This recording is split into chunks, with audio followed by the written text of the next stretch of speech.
It's time for the MotoAmerica AMA FIM North American Road Race Championship. Our first round of 10 for 2026 in Supersport is the Daytona 200. Something different for the 2026 season. It's the 84th running of the Daytona 200 as we are pre-show away from getting race going for the 57-lap affair known as the Daytona 200 here at Daytona International Speedway. I'm Greg White, standing alongside two-time national champ Jason Pridmore. So Jason, we've been here for a couple days now. The weather's been phenomenal. More importantly, the wind has been going the exact same direction for the entire weekend we've been here. But we're getting ready for this famed race, the Daytona 200. What's your feelings about it? Well, I think every time you come to Daytona, Greg, it's all about the history. You start thinking. We're here at the World Centre of Racing. Michael Hill and Roger Hayden up in the commentary box. It is a beautiful centre. As the grid then is starting to form up. Beautiful blue skies over this 3.51 mile. Beautiful blue skies over the 3.51 mile Daytona International Speedway. Live pictures, there is PJ Jacobson. Brandon Pash there on the left-hand side. Michael Hill in the comms box. Alongside me is Roger Hayden. Jamie Howe and Hannah Loper will be down in the pit lane. And Roger, I've just come up from being down there. You have so many fans, as you've already pointed out, really getting ready for this one. You can feel the excitement. Few nerves down there as well, though. Yeah, and right now I think for all the riders and the teams, this is kind of where the nerves start to kick in when you're on the grid. You know, you start thinking about, do we prepare enough? Are we good enough with our pit stops? How's the bike going to handle? And one thing, it's really hot today, really hot. The track is going to be baking hot. The riders are going to lose a lot of you know, sweating and things like that. And on the grid is really when you get the hottest. Right there where you're sitting down, you have no airflow. There's a longer grid here for the Daytona 200. So a lot for all these guys to keep up with.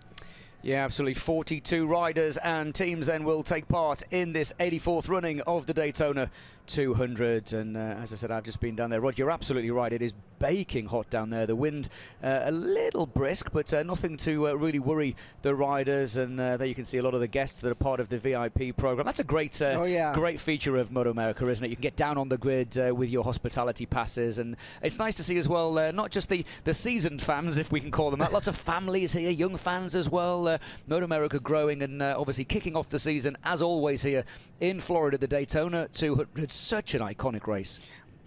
I mean, you said it, iconic race. I mean, this thing's so many years. This is on everybody's schedule, one of the biggest races. You talk about NASCAR, Daytona 500 right here. Supercross riders all talk about how they want to win right here at Daytona, and it's the same thing for the Daytona 200. And history can be made today. You know, with Josh Herrin, he can tie Miguel Duhamel and Scott Russell with 5 Daytona wins. So there's a lot on the line, and also this race paying points. Yeah, absolutely. For the first time in MotoAmerica history, certainly, it will be a points-paid race. A few people on social media asking whether it will be double points because it's a 200-mile race. No, 25 points for the win, 20 for second, 16 for third, and then 13, 11, 10, all the way down to 1 solitary point for 15th place, as we can see Matthew Scholz down there. Of course, not riding this weekend. He'll be back on a superbike. But that 1 solitary point, Roger, for 15th place could, at the end of a very long season, be the difference between becoming the champion of MotoAmerica or not.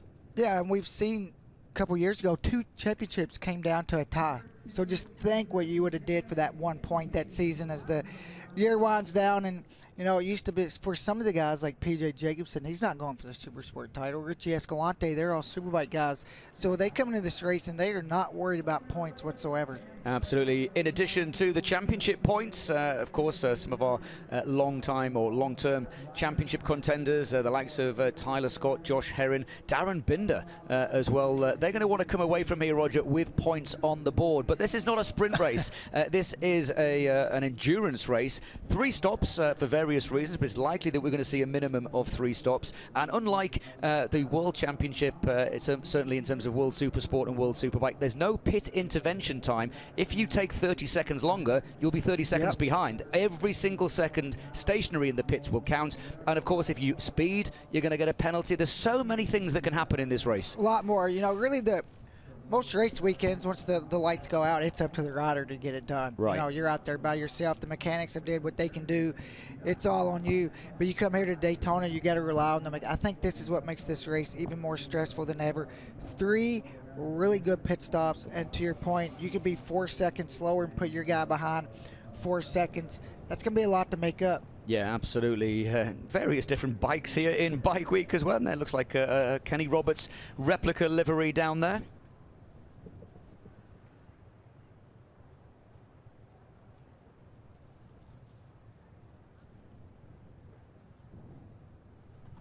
So good afternoon, everybody. Welcome to Daytona International Speedway. Today we celebrate the 84th running of the Daytona 200 here at the World Center of Racing. Here to present the AMA Nicky Hayden Horizon Award from the AMA, Mr. Rob Dingman. Thanks, Kenny. So the Nicky Hayden Horizon Award is presented every year by the AMA in various disciplines to award the person who shows the most promise for the next level. And Bodie Page won the Horizon Award for flat track, but he also has won the Horizon Award for road racing. So I'm going to present the Horizon Award to Bodie Page.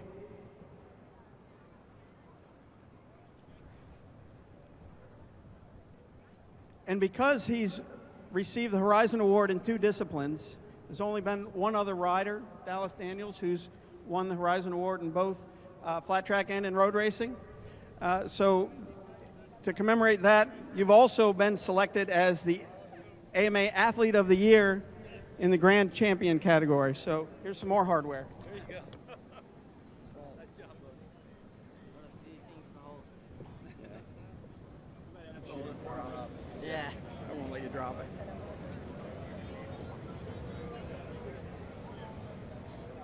Congratulations, Bodie. Good luck today. Thank you, Rob. Thank you to the AMA for being part of this. And now here to present their 2025 National Championship rings. Please welcome from Tom Dumas Fine Jewelers, Mr. Tom Dumas. Thank you. It is with great pleasure that we get to award Matthew Skoltz the championship ring from last season. And obviously it takes a whole season, takes a whole crew to put together a championship season. And so we feel like it's worthy to put together a ring that will remind him of the 2025 season for the rest of his life. And actually, Matthew and I worked together on this design, so it's customized specifically to him. It's got a picture of him on the ring. It's got his Strack Racing logo on the side. It's got our South African flag. It's got over an ounce of gold, over 2 carats of diamonds, black diamonds and white diamonds, all natural, earth mined. And it is with great honor that Tom Dumas Fine Jewelers presents this to you for all of your accomplishments. Congratulations.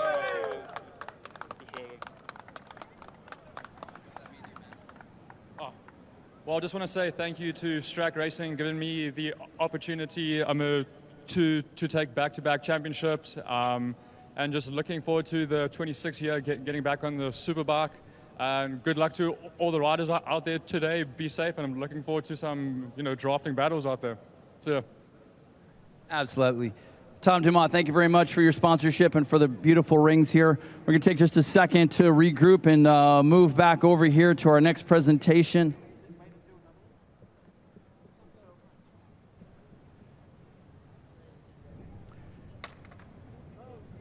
Again, riders down here on the grid, ready to go here for the 84th running of the Daytona 200. Welcome to all the fans from around this 3.51 mile course. What beautiful weather you dialed in here.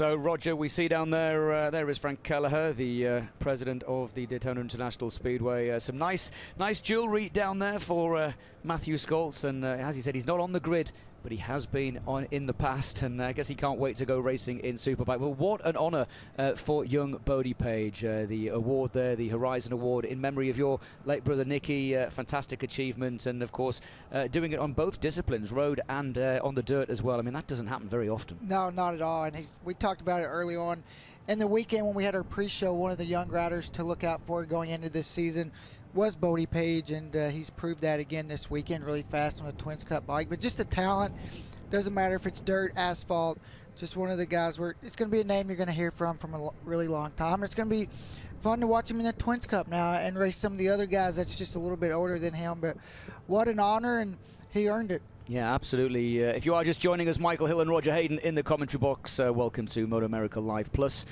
Top right-hand side of your television screen as the American flag flies. Just 28.5 minutes to go then until lights out for this iconic race. Miguel Duhamel and Scott Russell, 5 wins apiece. Josh Herrin, who will be starting this race from the front row of the grid after taking 3rd place in the time attack yesterday, was not a million miles away from pole position. In fact, there was just a little over a second separating the front couple of rows of the grid.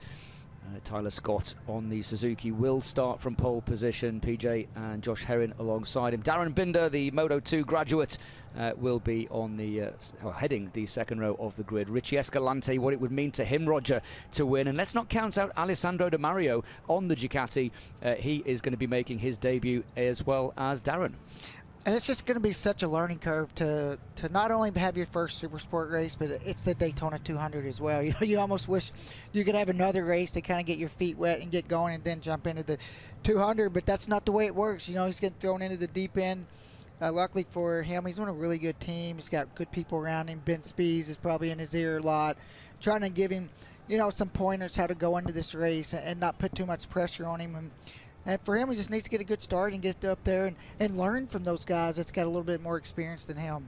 Yeah, one rider that's starting a little bit further down than he and we would have expected is Blake Davis. He's going to start from the 5th row of the grid, starting in 14th place, sandwiched between Gabriel Da Silva on the Suzuki and Maxi Girardo on the Yamaha. But Blake seemed to find something this morning, Roger, was a lot quicker, and as I was speaking to Peter Strack, team owner, they said, you know what, this is a long race, many factors. Welcome everybody to beautiful Daytona Beach and the World Center of Racing. Our next piece of action here with us this weekend to commemorate the passing of longtime Daytona International Speedway announcer Richard Chambers is his longtime announcing partner, the one and only Pat Gonsalves. Thank you, Kenny. This afternoon, Daytona International Speedway, the American Motorcyclists Association, and MotoAmerica pay tribute and honor longtime public address announcer for the Daytona 200, Richard Chambers, who passed away in early November at age 79. Richard came to his announcing career honestly, having raced at the Daytona 200 10 times from 1976 to 1985. He brought the same passion and dedication to his announcing that he had shown on the racetrack. He worked diligently to tell the story of every race, always searching for that key multi-rider battle, even if it wasn't for the lead. Richard stood in Mobil 1 victory lane hundreds of times over the years, getting the story from countless Daytona 200 champions and podium finishers at the end of 200 miles.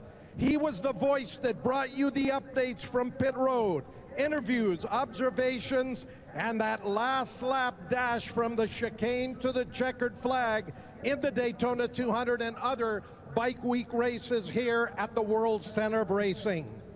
Thank you, Richard Chambers, for your love and dedication to the sport on the racetrack, in the announcer's booth, and off the racetrack.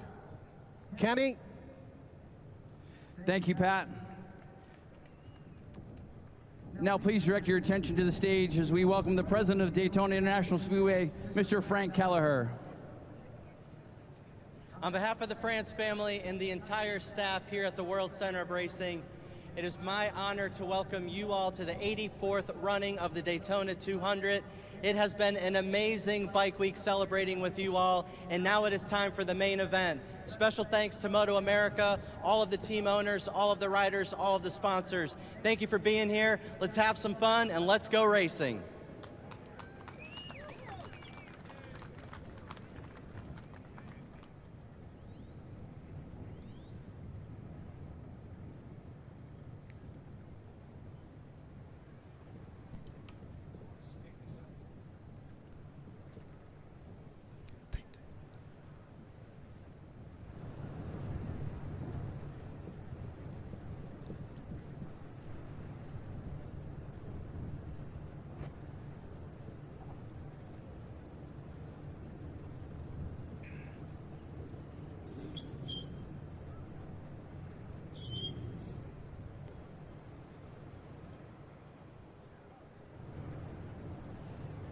Ladies and gentlemen, at this time, we ask that you please rise as you are able and remove your hats as the Embry-Riddle Air Force ROTC Detachment Number 157 Soaring Eagles Honor Guard presents our nation's colors.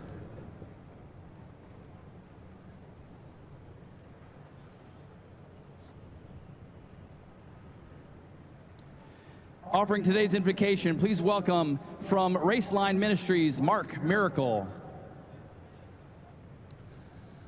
God, we are grateful for you today. We're grateful for life and breath. We're thankful for motorcycles. Thank you, Father, for the awesome opportunity we get to come here and enjoy all of the racing. Thank you for bringing our fans here safely. We thank you, Lord, for the staff at the Speedway, for MotoAmerica staff, for all the officials that are working to make this event go. We thank you, Lord, for all of the pit crew people, the families, the vendors, for working in the paddock to support our racers. And most importantly today, we ask, God, that you would be with all of our racers here on the grid right now who are ready to race with all of their hearts, minds, and souls. And I ask, God, that you would help them, each one of them, to be safe, to be wise, to make good decisions on this track. And I pray that their motorcycles would run perfectly. Keep them all in the palm of your hands. We thank you for this great country, the United States of America. We thank you, Lord, for the ability for us to live freely here, and for all of the men and women who serve us here and abroad so we can enjoy the great freedoms that we have. We love this country, God. Thank you for it. And now we ask, God, that you would bless our anthem, help us to sing with all of our hearts. In Jesus' name we pray. Amen. Amen. Now here to perform our national anthem from Palm Coast, Florida, please welcome Melissa Trumbull.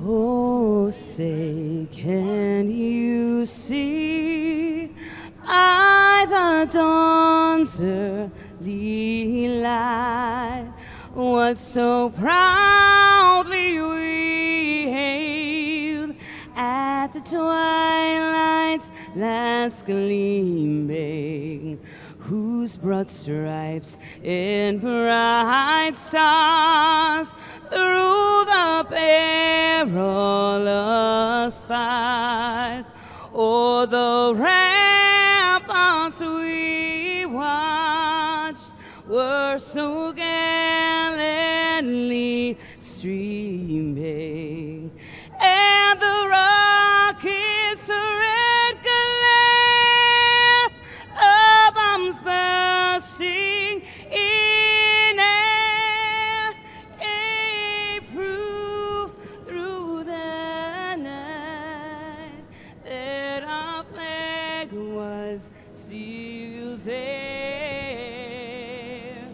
Oh, say does that star-spangled banner yet wave o'er the land of the free and the home of the brave. Melissa Trumbull, everybody. Thank you so much. Fans, it's now time to clear pit road. Please make your way through the exits and off of pit road.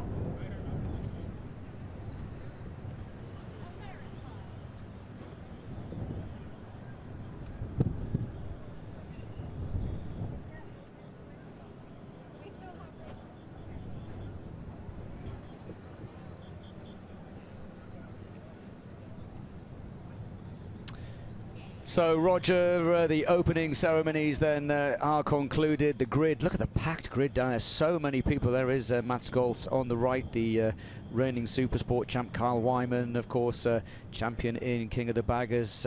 Anyone and everyone that races motorbikes is here this weekend. Kyle's even won the 200. Yes, he has. Yeah, so absolutely. He knows how to get it done. Yeah, absolutely. Now, this for me is pretty special. This is Steve McLaughlin. We spoke to him during the Mike on the Mic segment. The 1976 machine that won the Daytona 200. Not a lot of people know that. We're watching the number 83 machine, the BMW of Steve McLaughlin roll out along the paddock area. You remember the machine of the 1976 Daytona 200 and the 1976 Superbike race here with that BMW team very, very well. What do you remember about that time there with Steve McLaughlin? Well, Kenny, I know I was much younger back in 1976, but that was my third year coming to Daytona. I've been starting announcing here at the Speedway yet, and I can remember the great So yeah, just saying there, Roger, the 1976 BMW ridden by Steve McLaughlin, and pretty special moment for him, you would say, wouldn't it be? Oh yeah, big time, especially right here in Daytona for the 200, just to be here. And it's just really cool to see how far the bikes have come too. You know, Right. go back and look at the old bikes there. Not much electronics on that one. Yeah, I like the fact that they still have to bump start them. You know, the old, it's not a two-stroke, obviously, but no, absolutely fantastic. Absolutely fantastic. It's quite interesting, isn't it, as you said, the evolution of the bikes and even the Supersport category that we now have it still exceeding over 180 miles an hour on what we now class as a Supersport bike. It's pretty special. But how iconic is this for the fans that are obviously not just here at the track, but watching around the world? The 1970 50-year anniversary, Roger. That's incredible. That's incredible, isn't it? Absolutely. As he heads down into turn one. And not sure he's going to get his knee down, but he's going to love every minute of this, isn't he? And the track has changed some too, so you know, it's probably pretty fun for him to go back out and get a couple laps and check it out. I'm sure there's a lot of memories popping up. Absolutely. If you are just joining us, you're watching live pictures of Steve McLaughlin riding on this tribute lap around this Daytona circuit. In the top right-hand side of your television screens, less than 17 minutes to go now. And Roger, the opening ceremonies here a lot longer than for a typical MotoAmerica race. There's a lot of prestige, there's a lot of hype. That only adds to the nerves, I'm sure. Like I said earlier, once you get on the grid, that's when the nerves start to kick in, the heat, and then now you're just watching that clock, the countdown clock on the grid, and it just feels like it is not moving for these guys. And you know, you're starting to get a little bit hotter, you're getting a little bit nervous, you're getting anxious, you're ready to get going. You're trying to do those mental laps in your head. And also, I think for this race too, the crews as well, because it's going to be their time to shine sooner than later, and they're going to start getting nervous and start getting anxious as these laps start to tick away, knowing that it's going to be their time coming up soon. When do you decide to come in and make the pits? Then obviously there's a window in terms of fuel, but do you kind of look at it like they do sometimes in IndyCar or NASCAR, and they short fill and maybe come in a little bit earlier? I guess it depends on how the race plans out, but there's no radios. Yeah. So how do they communicate that with the teams? I think it just depends. I think you go into the race, you have a couple plans, and if the pace is really slow and you feel like you can maybe break away or you can get away, you might try to get off a different pit cycle as the rest of the guys and come in and try to get maybe a couple laps by yourself and see if you can get your head down and get out of there. But that's just something that all these guys will have to sit down with their crews and try to figure out the plan. And also makes it tricky too. Some of these teams have more than one rider, so you're coordinating you know, a lot of things going on, a lot of moving parts. Yeah, absolutely. If you were watching on MotoAmerica Live Plus yesterday, you will have seen we had the pit stop challenge, and I know it was only for a bit of fun, Roger, down there in Victory Circle, but a 32-second difference between the first team and the fifth team. I'm no mathematician, but that would put you potentially nearly a lap behind in race conditions, if that was to happen in real conditions. And one little mistake, 5 seconds. I mean, that is Right. could be make or break your race, and you think, oh, 5 seconds, 57 laps, that's easy to make up. Not as competitive it is when everybody's within a couple tenths, and if you do have to make up from a bad pit stop, and you got to make up 5-6 seconds, you know, the harder you have to push, the more risk you're taking a chance of going down. Absolutely. Steve McLaughlin then just waving to the crowd, and my goodness me, there's a massive crowd here, and as I say, he's enjoying every single look, and listen to the sound of that. Let's listen for a second.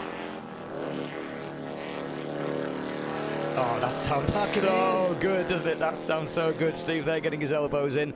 And again, with less than 14 minutes now coming up on the clock to the start of the Daytona 200. Tyler Scott, PJ Jacobsen and Josh Herrin will go from row number 1.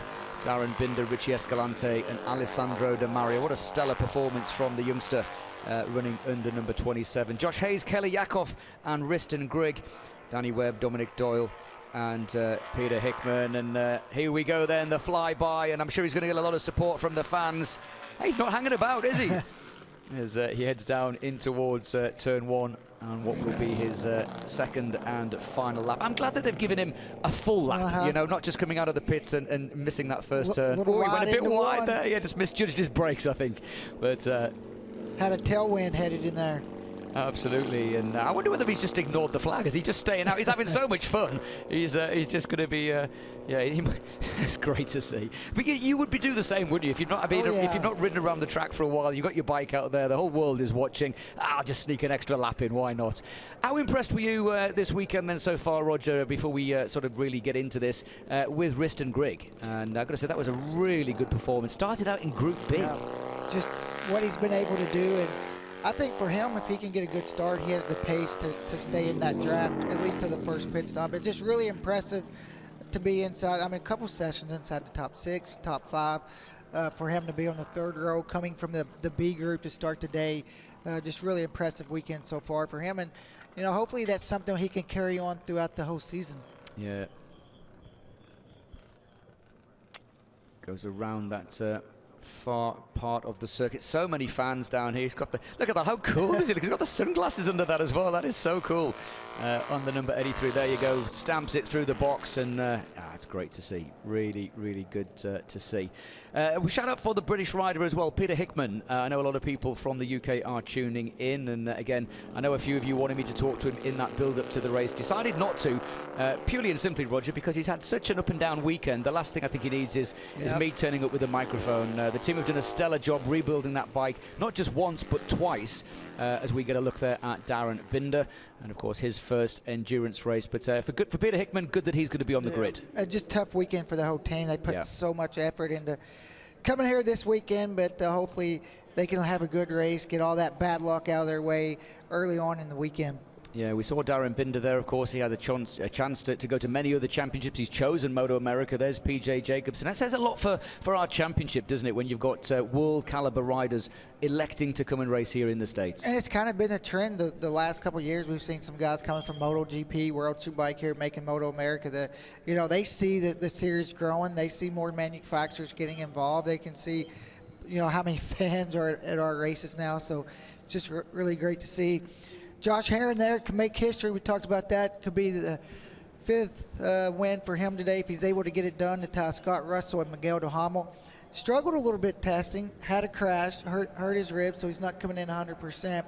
Struggled the first day, but when the chips are on the line, you see, look, right here, puts it right there on front row. Yeah, how many times have we said that about Josh Herrin, even in his Superbike days, when qualifying doesn't work well, maybe finds himself on row 2. Come racing, he's in the mix, isn't he? He's a racer. He's a racer. Never count him out. Absolutely not. Not sure we're going to be able to count out this young lady either, Kayla Yakov, her first Daytona 200. She's there on the 3rd row of the grid. And I tell you what, she's she's really, really come strong over the last couple of years, making a real good name for herself, and she's not shy at getting the elbows out, is she, when she needs to? And she's been really fast testing as well, and you can tell she's put a lot of work in this offseason.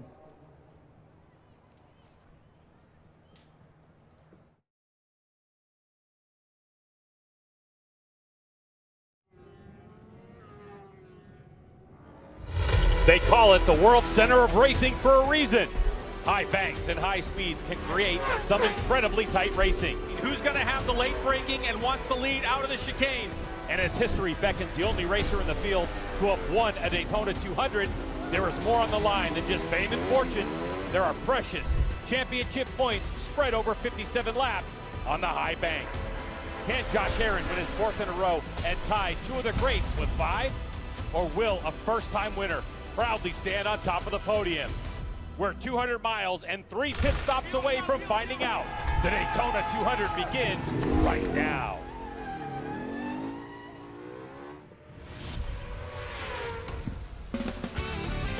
Oh, it's time for the MotoAmerica AMA FIM North American Road Race Championship. We're at the 84th running of the Daytona 200 for our first round of 10 for 2026.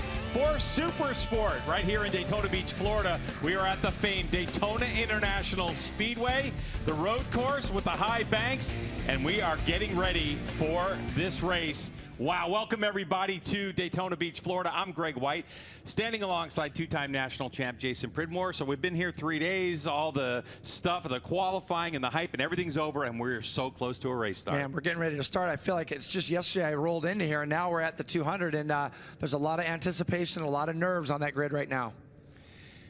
Let's take a look at the Daytona 200 and give you more of an inside look. 57 lap solo endurance race, 42 riders from 8 countries. Now, most teams we've talked to are 3 pit stop strategy. It's not mandatory, but the reason from 2 last year is the difference in the fuel tank capacity, 19 liters to 15.5. And Jay, it's all about that drafting on the high banks, and so many things are going on here. 50,000 to win, but also the points for Supersport moving forward for the rest of the 2026 season. Yeah, no question. And you have some riders that are going to be right at the front, like PJ Jacobson and others that aren't doing the whole Supersport Championship. Richie Escalante being another one of those. So they can run a little bit more, I'm not going to say careless, but points aren't going to matter to them. Now, we know Josh Herrin has won 3 in a row. Jay, here's a flashback to when it all began for him a couple years ago. Yeah, crazy to think that it's 3 in a row now that he's going to be actually going for. This was the battle that he had in 2023. We all remember how this ended. Unfortunately for Richie Escalante, that was Josh Herrin's 2nd win in the Daytona 200, and he would come back the following year again, Greg. As you can see here, it was a close one. That first year, we'd had a red flag very, very late. He would go on to win. That would be his 2nd. We come back the next year, Greg, and really this was a walk in the park for Josh Herrin. He would go on to win by 45 seconds over, again, Richie Escalante, who once again, Greg, has shown great speed again this weekend. We know he's going to be in the mix, as will this guy. And when we rolled over into 2025, again, Josh Herrin found himself at the front, pulling away towards the end from the 2 teammates, again, Ty Scott and Richie Escalante. Yeah, the man is incredible here at Daytona and standing on the threshold of some more history. But here's that rider profile. 3 consecutive Daytona 200 wins, the only one in history to do it, 4 overall, and he is competing in Supersport this season. So Josh Herrin has that to think about as well, is making sure that he gets the maximum amount of points as he's trying to recapture the #1 plate he vacated a couple years ago in Supersport. So that's Josh Herrin, but now, under the sunshine on the grid, let's get down to Hannah Lopa, who we welcome back to the broadcast. On the front row at that, Greg, and this is the 4th front row start of this famed race for Ty Scott and his 3rd pole position here in a row. Ty, of course it's important where you start the race, it's the most advantageous position, but take us through kind of the strategy throughout the race to hopefully stand on the top step. I know you've stood 3rd and 2nd here as well. Yeah, you know, Hannah, the D30 M4XR Suzuki team did a great job all weekend to make me feel as comfortable as I can sitting right here, pole again for the 3rd year in a row. And I've been on the small step of the box, the middle step of the box, and honestly wasn't too comfortable. So we're going to aim for the top step today like we have in the past, and hopefully we can have consistency in our pit stops and we can get there. I've heard that top step is quite comfy. Ty Scott, guys. Yeah, looking forward to seeing what he's as fit as I've ever seen him. He's very focused, and I'm looking forward to seeing what he is able to do on the racetrack, because we know this first stint tends to be very bunched up, but it's all going to be about that first pit stop and see where they end up. Yeah, and 3 pole positions in a row. He knows his way around here, and I think that now, you know, for Ty, it's being able to go out and run a good, solid, consistent race. Jamie. One rider making their MotoAmerica debut on the heels of a career spent overseas in the Grand Prix racing ranks with MotoGP, Moto2, Moto3 is Darren Bender. And for Darren, you've had the speed all weekend. You have a championship-winning team behind you. As you go into this Supersport season, what goals do you have set for yourself here for the next 57 laps?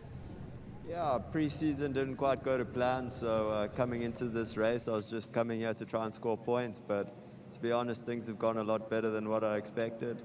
So yeah, the goal is to be at the front today. We'll wait, look for you there. Good luck. Oh yeah, it's going to be exciting to see what this Daytona 200 has in store for us.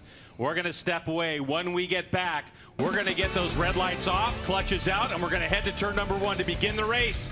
There's only 4 minutes and 10 seconds to go. We'll see you then.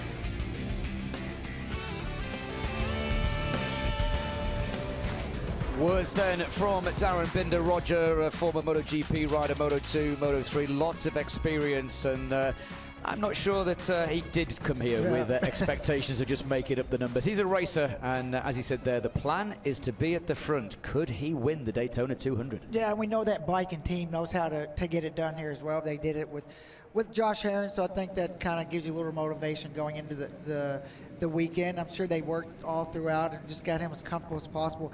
He's been in the top 3 almost every single session. The qualifying, he fell back a spot, but he was right there, could have easily been on the front row. Yeah, keep an eye out for this guy too, Team Classic Suzuki, Danny Webb, very diminutive. He's one of the smallest riders on the grid, but goodness me, he knows how to ride. He's another guy that over the last 10, 15, 20 years has got Grand Prix experience as well. Very underrated rider, Danny Webb.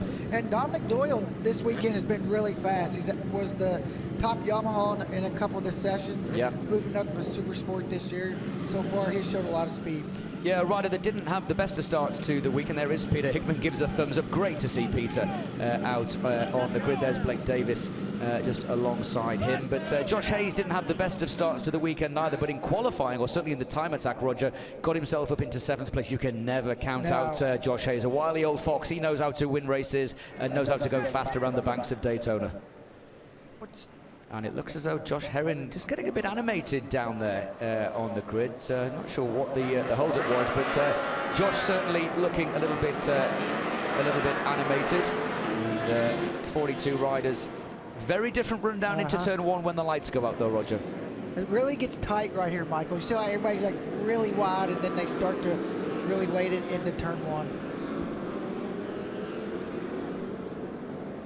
The 2026 Daytona 200 is brought to you by Dunlop, the official tire of the MotoAmerica Championship Series, and by NXT Bets. Play MotoAmerica for cash. The Daytona 200 is live on top sportsbook and DFS platforms. Back in Daytona Beach, Florida, Samsung TV Plus coverage as we are getting ready to get this 57-lap race going. Bikes are already on track for their warm-up lap, so they're going to rip around this racetrack and take their grid positions. But look, let's talk about pit stop, Shay. Pit lane rules, 37-mile-an-hour speed limit. When you come in, only 6 crew members allowed to be over the wall with 1 dedicated to the fire extinguisher. You're going to do tires or any repairs you have first. The rider has to exit the bike. Then they're going to do fuel. And all adjustments, that's the key, must be done, including tire changes before that fueling. Now, once the fueling is out off the motorcycle, then the rider can get back on. So we've seen pit stops when these rules weren't in place, Jay, that were, 8-9 seconds. Now we're, in the teens to the 20 seconds. Yep, let's have a look at this track, Greg. We're going to be running on today. Daytona is so famous for so many reasons. As you go down into this turn 1, it's such a crucial turn because you can make some big mistakes down there. The 2 horseshoes, turn 6 being so key as well, getting up on that back banking and that all-important run from the chicane to start finish. Let's take a look at the starting grid, and this is, of course, Ty Scott on pole with P.J. Jacobsen and Josh Herrin in third place. On row number 2 is Darren Binder, Escalante, and Alessandro DeMario. Josh Hayes, Kayla Yakov, and Riston Grigg in 9th place, or on the grid. As you can see, though, DeMario in a really good position. So is Josh Herrin, really. He's on the front row.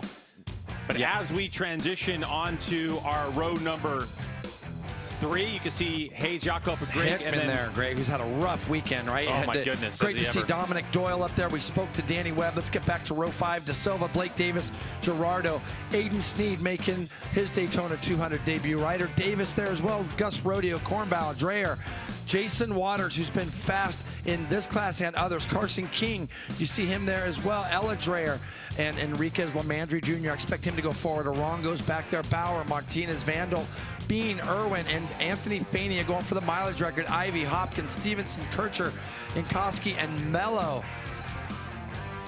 Massive grid. Big grid. And some of these riders, Greg, like we had talked about earlier, there's some open spots on this grid because there was a handful of teams that didn't get out for their sighting lap, Greg. So people like Kayla and so on, as you look at the weather, couldn't be more perfect. 13-mile-an-hour wind, 78 degrees. These bikes are going to be running really well, but our grid actually looks extended because of some of the riders that got put to the back, and you'll see some open spots there. All right, so things to look for on this first lap. Going to be right here in turn number 1. You got to be clean, but also unique to this race, especially for someone like Kayla Yakov right there, is getting into the chicane on the first lap. She's going to be far enough back where it could possibly create such a big draft that you could outbrake yourself into the chicane. So here we go. The 84th running of the Daytona 200 gets rolling as soon as these lights go out. And we're away into turn number 1. And we're getting after 57 laps scheduled in this one. It looks like Ty Scott, your pole sitter, is going to lead us into turn number 1 on the D30. And no, it's going to be Josh Herrin. Josh Herrin what a out surprise, front. huh? Yeah. Josh Herrin, who's been struggling all weekend, talked to him quite a bit. And he says, Jason, I can't find the settings. I can't find what's going on. And look what it happens, Greg. He goes right to the front. He's got P.J. Jacobsen on the first of those Rahal Ducatis directly behind. I believe that is going to be Darren Binder slotting in to that. Nope, it's Ty Scott slotting into that 3rd spot. Then we have Darren Binder. And how about Josh Hayes? Talk about a rough weekend so far for the number 4 and 4-time Superbike champion. He has slotted himself on that BPR Yamaha R9 into 5th early as we get ready to take our first run around the bankings here at Daytona. So Josh Herrin, the number 2 on the Rahal Ducati Moto with Desmuda Organic Tequila, is going to lead us on to the banking. His teammate, Rahal Ducati Moto with Expel Racer, P.J. Jacobsen. Look at the gap that they've already created, but let's take a look at what the draft and pass has going on for us here. It's the first time on the high banks at Daytona. Yeah, and you can see these two out front. If they work together just a little bit, they might start to get away. But you'll see within 4 or 5 laps as people get tires up to temperature and other things. And already it looks like, it looks like Escalante, or is it Binder? It's Binder that has now slotted himself up into 3rd just ahead of Ty Scott. They don't want to let these guys get too far away, but you watch, Greg, as they come to this trioval for the first lap. That group of 3rd, 4th, 5th back there, they'll all start to come together as they head down to turn 1. P.J. Jacobsen pulls up alongside Josh Herrin. 2 Ducatis running on the same team, Greg, that Rahal Ducati team. 1st and 2nd leading the Daytona 200 on lap 1. Herrin down at the bottom, going to take the lead. When we cross the line for the first time, it will be Herrin who leads the way, and then PJ. But you can see that the Suzuki, the number 70 of Ty Scott on that D30 M4X Star Suzuki, has closed the gap. He really got some help from Darren Binder on the Celtic Economy Loop and Tire Warhorse Ducati Panigale V2. Yep. El Rider down. We see somebody has gone down there, Greg.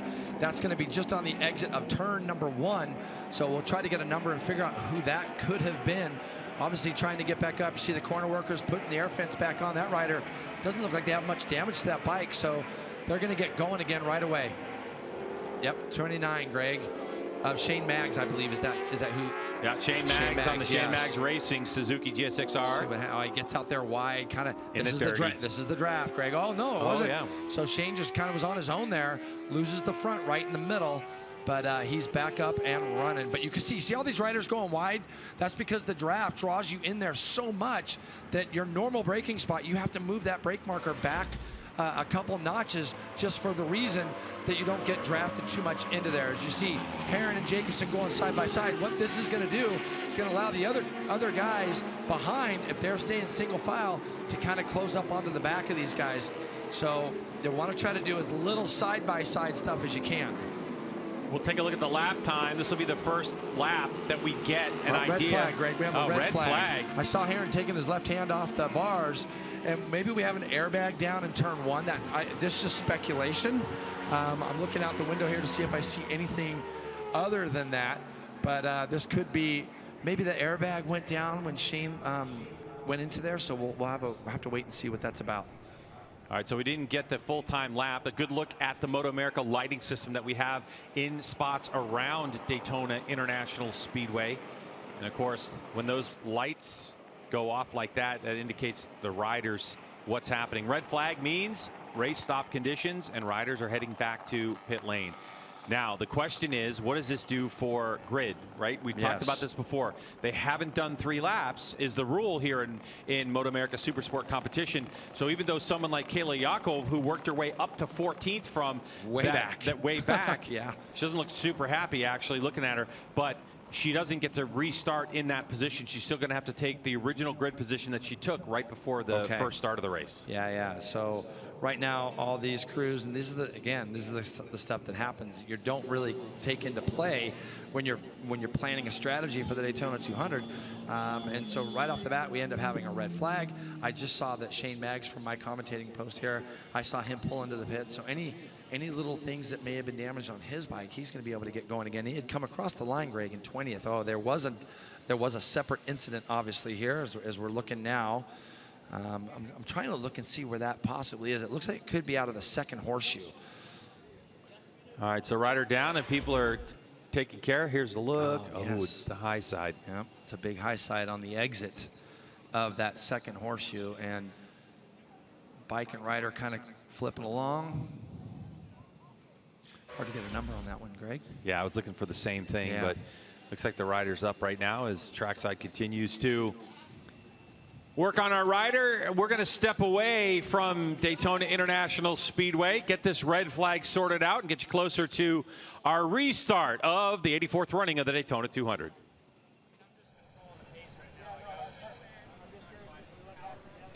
Well, Roger, 1 lap in the books, and already Josh Herrin shaking his head at PJ. The gloves are already off.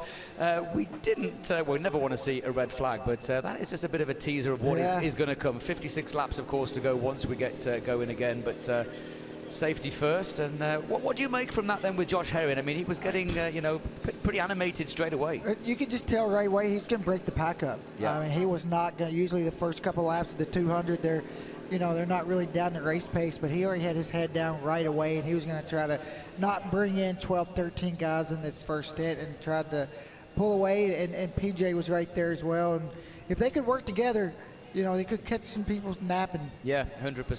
Kayla Yakov, as we just heard from Greg and Jason, we hadn't completed 3 laps, so it's not like she's going to be able to start further up the grid. She's going to have to do it all again, Roger.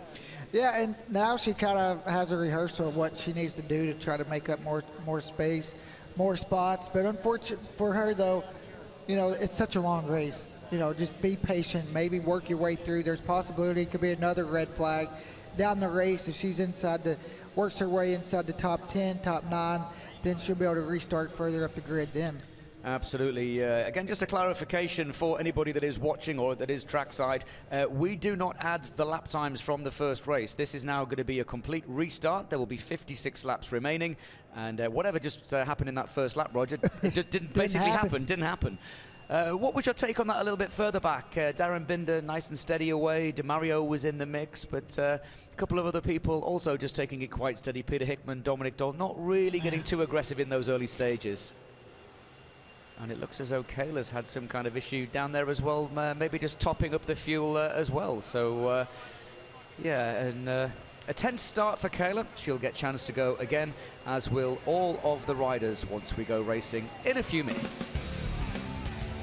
Welcome back to the World Center of Racing for the 84th running of the Daytona 200, where we are under red flag conditions as race control continues to tend to a rider that was down there on that opening 2 laps of this race. But for Kayla Yakov, the drama continues down here on pit lane as the bike was being serviced, fuel going in, getting it topped off and ready for a race restart. Fuel was spilled all over the machine as well as their pit box, so it's all hands on deck right now trying to get the fuel spill cleaned up, make sure that there is no residual of it left on this motorcycle and that it is safe for her to take back out to the racetrack. Well, Jay, that's got to be a little, you know, some nerves there. But the real question for us is going to be, what is going to happen to this running order at this time? Because, you know, we're looking at our timing and scoring. It's been reset, and it looks like it's being reset to the original grid order. And so I think that that's got to clear up. So, but what we do know is that there is one lap in the books. So one of the things about the Daytona 200 is we want to go 200 miles. Correct. So in normal race conditions, things would reset, but in this case we've done 1 lap, so now the restart will be 56 laps to go. But now, as this red flag happens, even though it's really a lap and 3/4 plus a warm-up lap, you get to add that extra fuel to the bike. We're going to see how these teams are going to keep pushing these pit stops as late as they can. We knew that from talking to the teams, if we had gone just 14 laps straight without any stoppages, that was kind of the pit window for a lot of teams, right around lap 14 or 15. This may push that now to maybe lap 15, 16, or 17. Yeah, and if something like this would happen on lap 5, then that strategy just continues to evolve and change, doesn't it? So get a good look at here at DeMario. We saw him riding the Supersport bike at the Ridge last year. He didn't actually race it, and now he's on with this Rahal team, one of the 4 riders there. See how he does in his first 200. All right, so riders getting their gear back on. They're going to open up pit lane here in less than 2 minutes, so we'll step away. When we get back, we are going to get the Daytona 200 running again.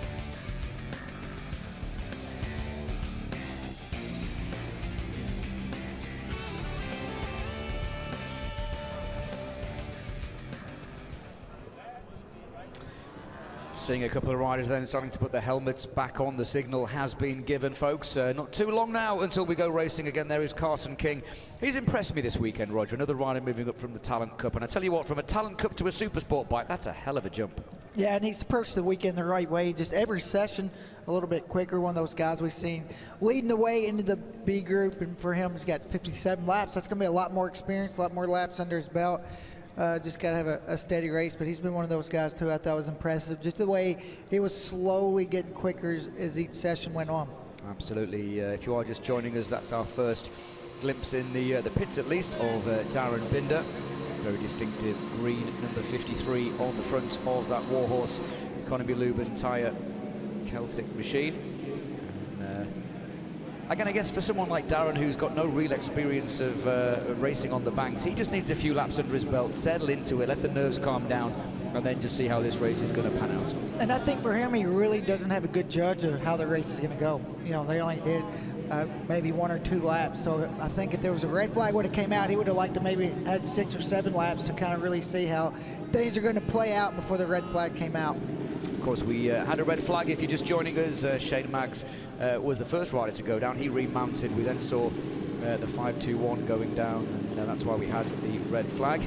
Shane Maggs, though, will be allowed to restart, Roger. Original grid positions. Of course, MotoAmerica technical staff will be down there checking that the bike is okay. So for Shane, at least, who actually made his way into the top 20, it was a great opening lap from the Australian. He gets another shot. And sometimes the red flag can work in your favor. You never want to see somebody get hurt, but you know, if you get a bad start or you go down, the red flag comes out. It gives you the opportunity, you know, from that standpoint. If it doesn't come out, his race is pretty much just, you know, trying to salvage what he can. Now he gets to get out there and get going with right where he originally started.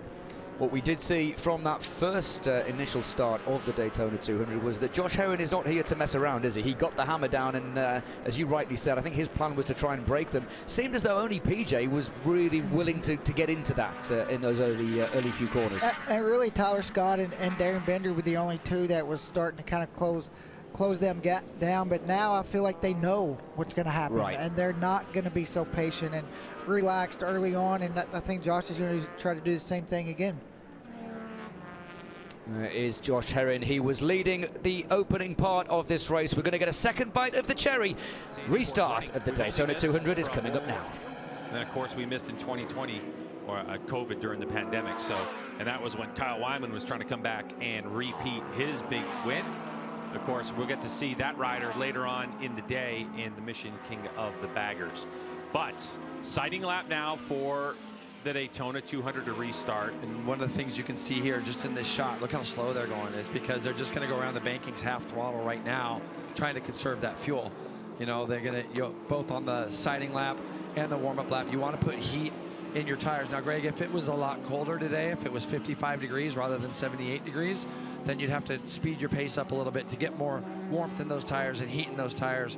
But yeah, since we have just perfect weather, you can see everybody's tucked in, but they're probably literally only going about 80 mile an hour right now around the bankings here at Daytona, just so they can conserve fuel.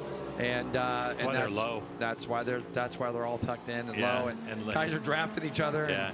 And that kind of thing. You do that when you're behind a semi and you're getting ready to run out of fuel on the freeway, don't you? No, 100%. Just get right in behind just get tucked in there and try to make it to the next exit, of course. That's exactly. We've all been there. So, but listen, the banking here can be at its steepest point so steep that you have to go a certain mile an hour or else just slide down. Yeah, you're better just rolling around the bottom, and especially, like, again, you made great mention of that wind earlier on, and we saw it's about 13 mile an hour, and it's actually a headwind today going down the back straightaway. So when they come through the tri-oval, they're actually going to be downwind, which will be pushing you into turn one. But on these warm-up laps, you don't want to be going full throttle down the back straightaway into the wind and just, using up extra fuel. All right, so we're on a quick start procedure, Jay. Talk us through that. Quick start procedure is going to be, obviously we had a red flag, so they've got whatever situation they needed to get kind of sorted and cleaned up.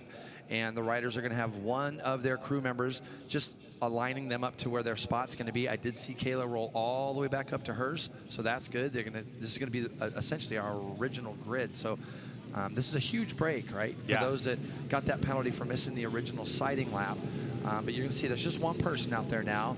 And then once the grid gets set, everybody will come to the pit wall that has been the representative of that team.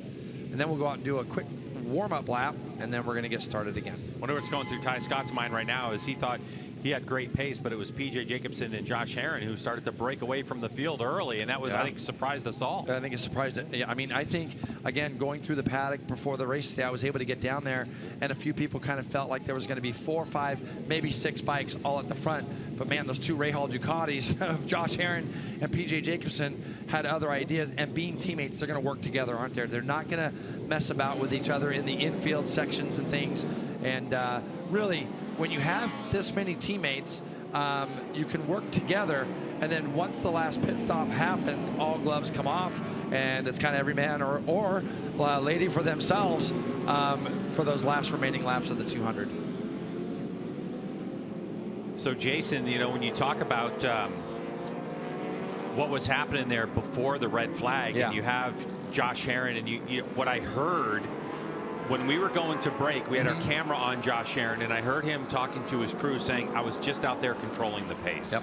So obviously there was plenty of room left on the racetrack, and I think one of the things you and I talked about off camera, sometimes on camera yesterday, was if you're indeed doing 3 pit stops, then as long as you have the tire allocation available to you, you're going to be able to run an extra set of tires you didn't get to run last year. So we were thinking, will the pace be kind of more rapid in before the first pit stop because they have that extra set? But the question is, when you only have 7 fronts and 7 of each of the compounds available, for the Daytona 200, who burned what early on in the weekend, and who actually decided, hey, I'm just going to go slower this, say, practice session or the first qualifying session to save tires for the race. Well, what you got to ask yourself is how important is qualifying for a 200-mile race? Yeah, exactly. If you can feel like you can get yourself up into those first 3-4 rows and you can conserve and have some tires left, that's going to be a big thing, because essentially with a 3 pit stop strategy, you're running 3 sprint races of 14 laps each. So, but then when you get red flags and some other things there, to your point, Greg, if a lot of these tires, the reheat or the recycling of the reheat, if you have a spare set that is just sitting there and is brand new, that's what you're going to go ahead and run with. And I'll tell you this, the comments that you heard Josh Herrin make when he came in makes him a little scary, doesn't it? Because if he was out front controlling it, he has not been, well, after Thursday's I know he really wasn't happy with where things were at for him. He felt like he was having to ride extremely hard to even get a lap time that was 2 seconds off the pace. So if he was controlling it this early, that could mean some trouble for the rest of people. All right, so I would think that with this restart, the rider who gets the most advantage out of this is going to be the number 19 of Kayla Yakov, who now takes her grid position in 8th place on that Rahal Ducati Moto with drop light. So new livery for her this year. She's going to have it all year from what we're told. That's the black and the green. So Kayla Yakov really going to stand out. And the one thing about the 19, we kept hearing all winter long that she had come out of preseason testing and absolutely on fire, just super fast. So, we're looking forward to seeing what Kayla Yakov has for us in this race. But here we go. Front row is set now. The D3O. What all these riders did so well at the start is it bunches up so much into turn 1 and into these international horseshoes. I want to see everybody get through those safely and cleanly again, and that we can get this thing, get it rolling. And I think now that Josh Herrin and PJ Jacobsen have shown what they are capable of, I think that you're going to see a couple other people try to get in front of them early, and then that pack will form of 4, 5, 6 riders again. So here we go. When lights go out, 56 laps remaining. So here we go to turn number 1. And Ty Scott with a good launch. He's trying to have position up the inside. Look at Herrin sweeping around the, and an accident in the middle. My gosh. And is that's Mission? Riston Grigg, I think. I believe it's Riston Grigg. Oh, and another rider down. Is it Josh Hayes or Bryce? It might be Bryce Kornbauer. It looked like it could be Riston Grigg. Yeah, Richie Escalante. Oh, no. Is that Binder? I don't think so. I think Binder's got some white in his leathers. I think it's Riston Grigg. The 5.5 or the 272. And this is what I told you. When all the riders get through that first turn safely, is that Danny Webb as well? Yes. Possibly. So when you see this, it's, this place, getting into turn 1 is different. And the reason for that is because we don't get to do too many starts. They let these riders do practice starts into turn 1. But you go from pit lane right into turn 1, which is very unique here at Daytona. You don't see that anywhere else. So, but look who's found himself at the front again. It's going to be Josh Herrin, and it looks like it's Ty Scott who's got himself there into 2nd with PJ Jacobs in 3rd. Binder, and again, Josh Hayes has found himself in a good spot. You see Riston Grigg and Danny Webb got together early. Now Bryce Kornbauer is just minding his own business, and then a bike slides along and hits him as well. Unfortunate incident into turn 1, and it just looks like maybe there was some contact back there too. And then this is a real shame, because let me tell you right now, the BPR team has had a Daytona that they will like to forget. Now Josh Hayes is doing a great job so far, and there's Bryce again, and Bryce goes down and crashes. So obviously something happened to his front brakes, Greg, for him to have that. So man, I mean Bryce is ready to load that truck up and get it out of here. And it looked like there was some contact too with the Rahal Ducati Moto with roller die informing rider Alessandro Di Mario. That young man looked like they tapped his rear tire, but regardless of all that, we're out front and people are trying to sort themselves out as we head off into turn number 1. 55 laps remaining, and Josh Herrin leads the way. I mean, he's, if he can put his head down through this infield one more time here, Greg, he is running away with this at the moment. None of us expected this, and I kept on warning people. Everybody said Josh is not happy. He's not happy. Yeah, but you can't. It's Josh Herrin. You know what I mean? Josh Herrin. So he's almost a full second out. Look at Binder. Look how hard Binder's trying to get close enough so he can get a sniff of that draft. Now for Darren Binder, this is all new for him. He's not ever had a situation like this where he's running around bankings and things like that. He's going to have to get used to what this feels like. But there's a lot of movement right now from that Warhorse HSBK Ducati from Binder, and he's doing everything he can to close that gap down so that he can get a whiff of that draft just in front of him. The problem is, Greg, when you have 2 or 3 riders behind you and they start getting your draft, you almost feel like you're going backwards. And you're going to see that right now from the 3rd and 4th place riders as they get in behind Binder. Let's see if they can get down and past him before the chicane. I think they're a little too far back. So Darren Binder, 2nd place rider, number 53 on that Celtic Economy Lube and Tire Warhorse machine. 28 years old, out of South Africa. Spent the beginning parts of his life in Red Bull Rookies Cup and then in MotoGP, where he raced Moto2, Moto3, Moto2, MotoGP. Had a win in Moto3 a few years back and 6 total podiums in his career, and now finds himself well placed in MotoAmerica and extremely happy to be here in the United States racing in the Supersport class. Yep, and here you go. They are able to draw back. We have 3 Ducatis, Greg, up at the front, 2 Ray Hall bikes and an HSBK as both riders sneak around and underneath Darren Binder. It's going to be Herrin that's going to lead him again. We are at a 49.6 for PJ Jacobsen that lap. And see how I ran him a little bit wide? That's the difference in those 2 or 3 mile an hour. And there's Ty Scott. The other thing is with Binder, you could see as they were getting into turn 1, his inexperience with the drafting. He kind of let up for a second because he had riders on both sides. I expect to see him just act each lap a little differently, get more comfortable with group drafting. Obviously, it's early. He's going to be learning with every single lap he goes around here. And for Darren Binder, where it's really going to be key, these opening laps, is going to be his 2nd and 3rd stint when he comes out of the pits on brand new tires, getting the inlets and the out laps the best that he can. And I'm sure his team has educated him on that a lot. Now you can see we've got about 4, 5, 6 riders. Kayla there running in 5th place. So a great job from that young lady, considering some of the things that she had going on, getting shuffled to the back of the grid at the start, having a fuel spill like Jamie said. Now she finds herself in 5th. A little further back in the field in 19th place is the young Ella Dreyer. Hannah with more. That's right, Greg, fighting her way to stay in that top 20. Ella Dreyer makes her Daytona 200 debut on the Supersport machine, and I checked in with her after the restart because I just wanted to see how she was doing after that first start. And she was sitting on the wall just with her eyes closed and her head down, just kind of breathing and taking it all in.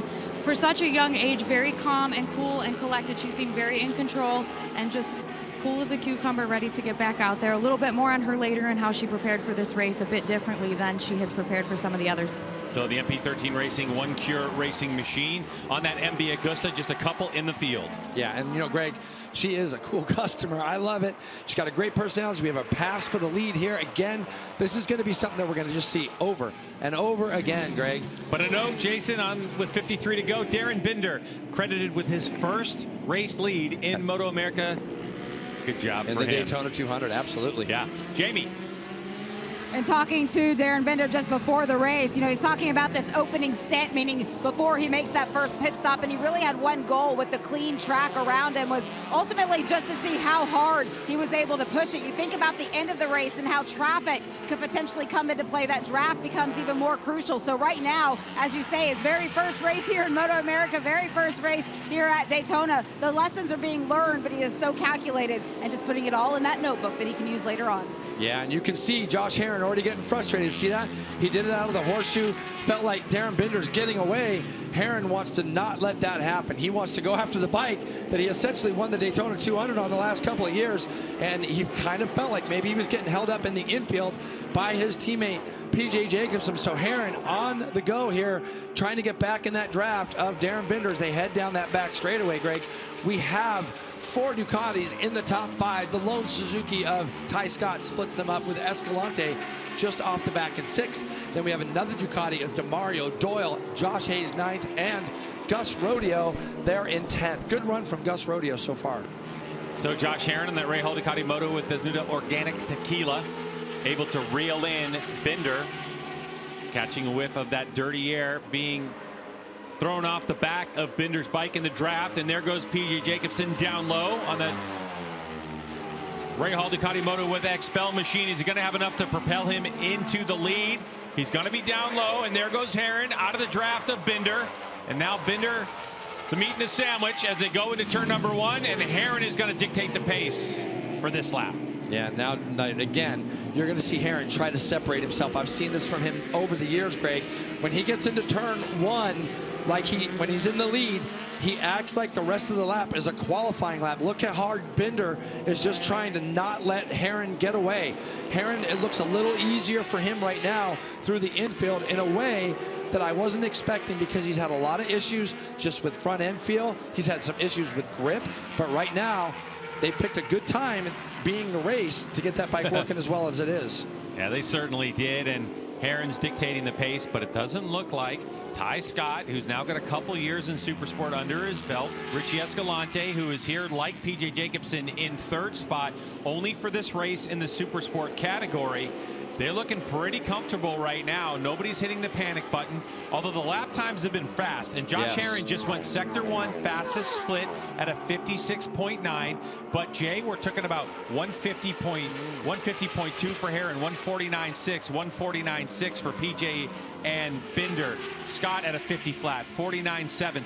Fast, but not lightning pace. Escalante and Kayla also, Greg, like to your point, 49.7s, and now we're starting to get that group. Now, the three in the front have had it their own way. They're going to be looking at their pit boards to see how far the group is behind. The thing is, for Herrin, he's only seen +0 because he's only gone as far back as second through the infield.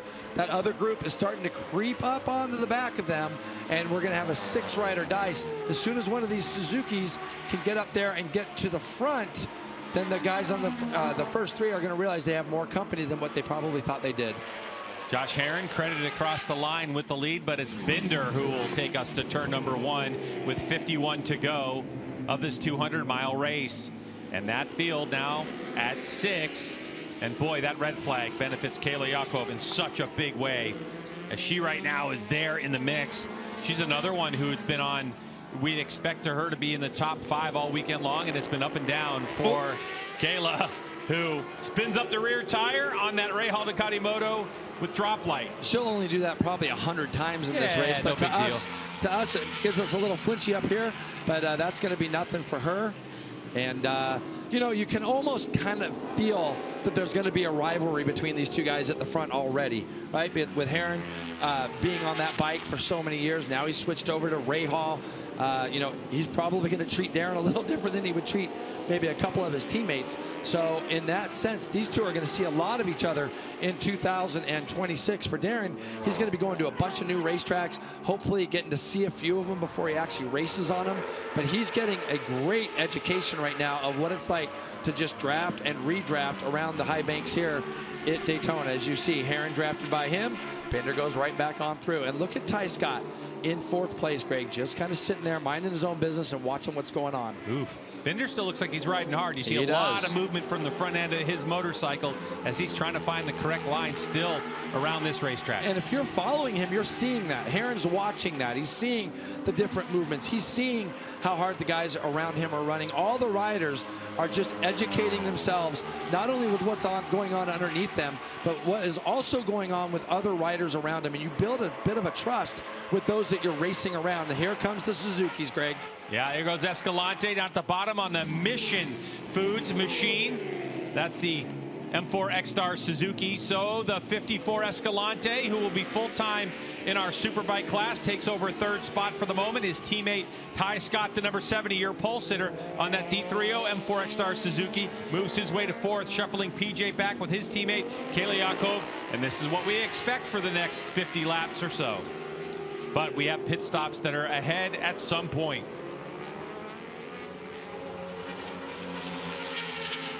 So, Jay, the question is, are we going to go to lap 14, 15, maybe extend it to 16 with the fueling?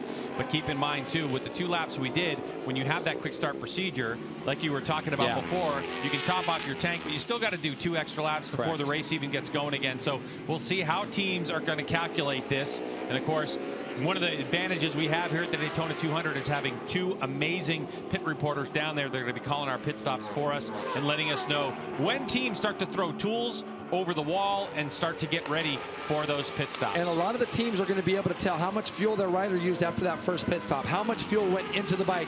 In World Endurance, for argument's sake, Greg, they actually weigh the fuel so that each rider, so if you have 2 or 3 different riders on the same bike, they understand which rider uses more fuel than the other. So the teams are going to take into account when they put that quick fill in.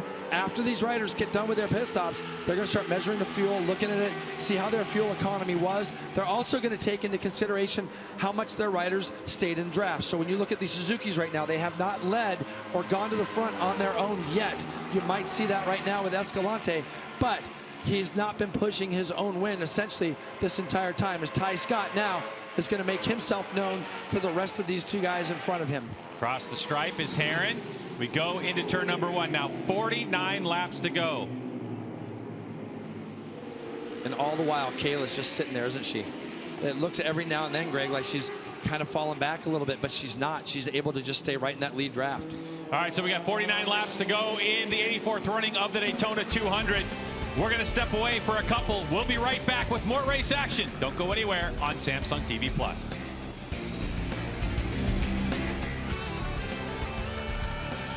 Lap number 8 of 56. It's the 84th running of the Daytona 200, and Roger Hayden, 6 riders. It's a 12-wheeler. Yep. 6-rider breakaway. See Kayla right there hanging on into this group. It looks like Herrin again was trying to break away, but just not possible. The two Suzuki's there. Being patient, I think you see PJ now, he's kind of moved to the back. He's just being patient, going to wait for this thing to play out. Again, if you were here at the start of the initial race, which got stopped after one lap, Josh Herrin's plan clearly was to lead from the front. It was the same again, wasn't it, Roger, when we went going for the second bite of the cherry, as it were. Got to say, I'm so impressed with Darren Binder. He's not being intimidated by those more experienced Daytona 200 runners around him, but as you rightly said, the two Suzuki's just playing a waiting game, and Kayla Yakov, dip your cap there, great start for her, running inside the top 6, and she's not a million miles away from potentially leading this race. No, and you see how Josh tries to break away that first sector through the whole infield. He's almost a second quicker than all the other guys. Darren Bender's only a half a second back, and that shows you the draft makes all that up all the way down in the chicane. Again, Darren then just having to lift off a little bit. It's 3 Ducatis at the head of this one as they cross the stripe now and go on to lap number 9, the fastest lap of the race, 149. 0.610. That came on lap number 2 of this race by PJ Jacobsen, a 49.6 on that lap. Behind this leading 6, we've got Alessandro Di Mario making his debut in the Daytona 200, currently nearly 9 seconds behind Roger, ahead of our first Yamaha. That is Dominic Doyle, who's just ahead of Josh Hayes. And Ryder Davis, shout out to this young teenager, up into the top 10. Great job. Halfway through lap number 9, then long way to go in this. 48 laps remaining in the Daytona 200.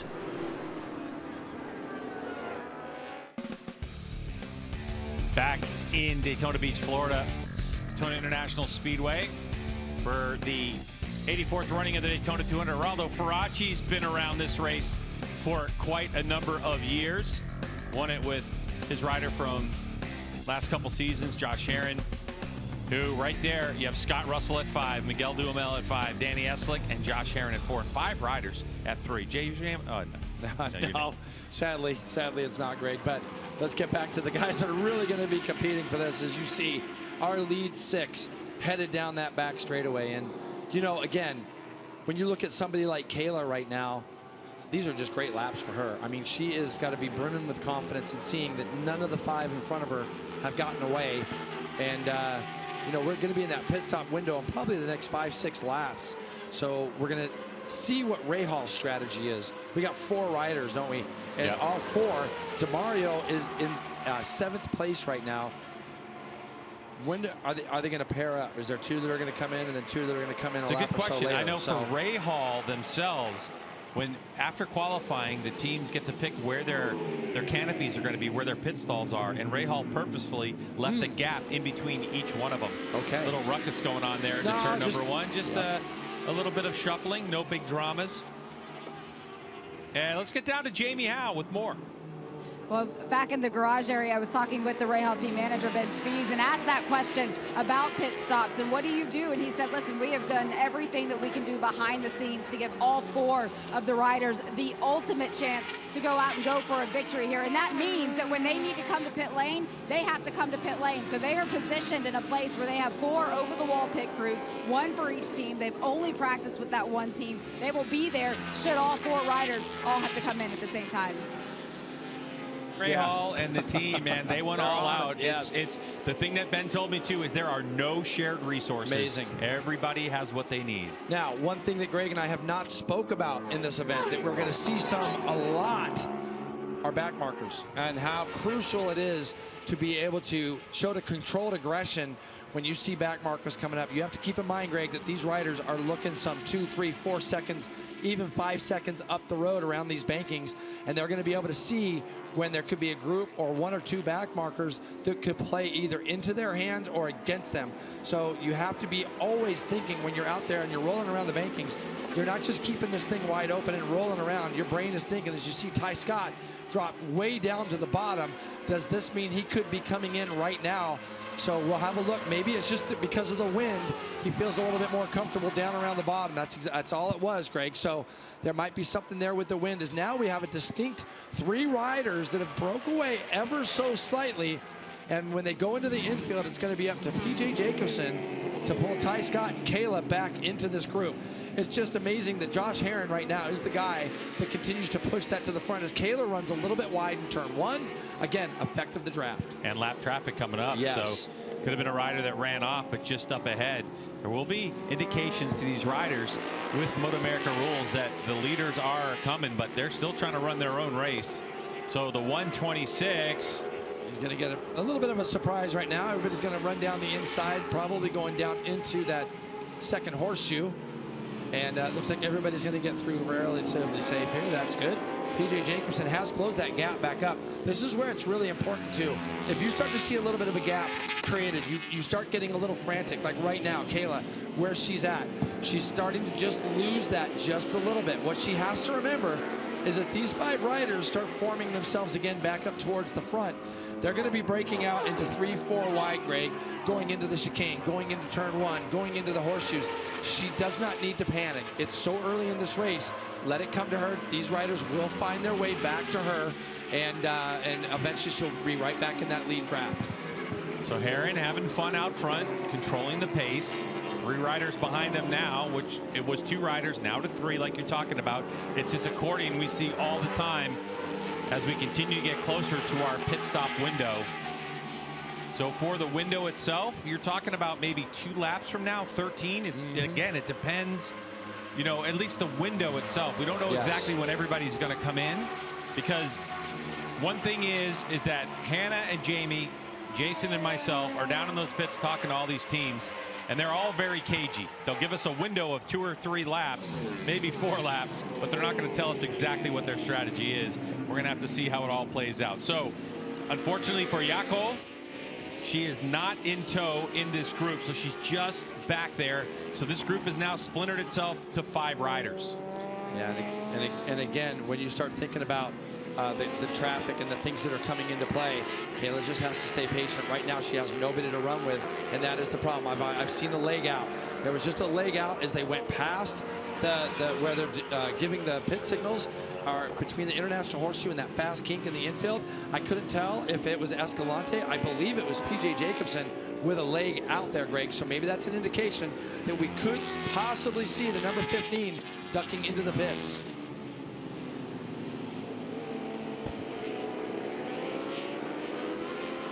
Hey, make sure you check out nxtbets.com/playma. Scan that QR code, and you can play along with us at nxtbets.com/playma.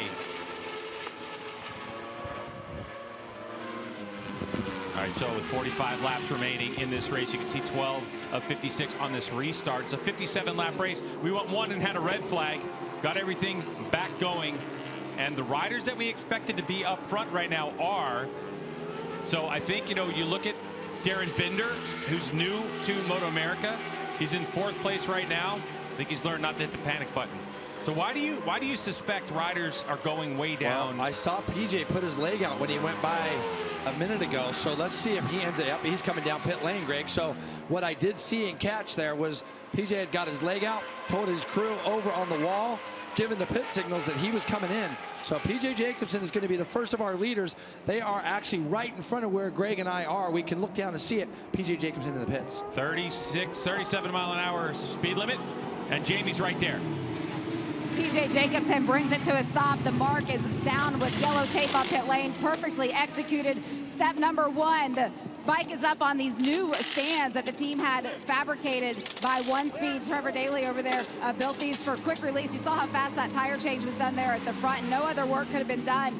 Fueling until that bike was fueled just like that. That stop is done, and P.J. Jacobsen is back underway. And you can see the length of that pit. So this is from pit in, as you see that clock ticking, to pit out. So keep an eye on that. You can see Herrin looks like he's going to give a thumbs up to his team. Possibly it's now time for Herrin to come in. I think he's probably letting the guys behind him know. And this is what the experienced riders will do. Look, all of them want to win. All of them are cutthroat. But when you're at these kind of speeds around the bankings, you have to make sure that your consideration for the other riders is going to be imperative, especially when you're coming down pit lane. And so Herrin is going to be coming in this lap from what we are hearing. So he's gone down the back straightaway. He's let Escalante know if Escalante is going to do one more lap, he right now wants to get through and try to get a good solid lap. These in and out laps, Greg, are something you and I haven't spoke about. Look how hard Herrin's still pushing. You're going to see him probably midway around.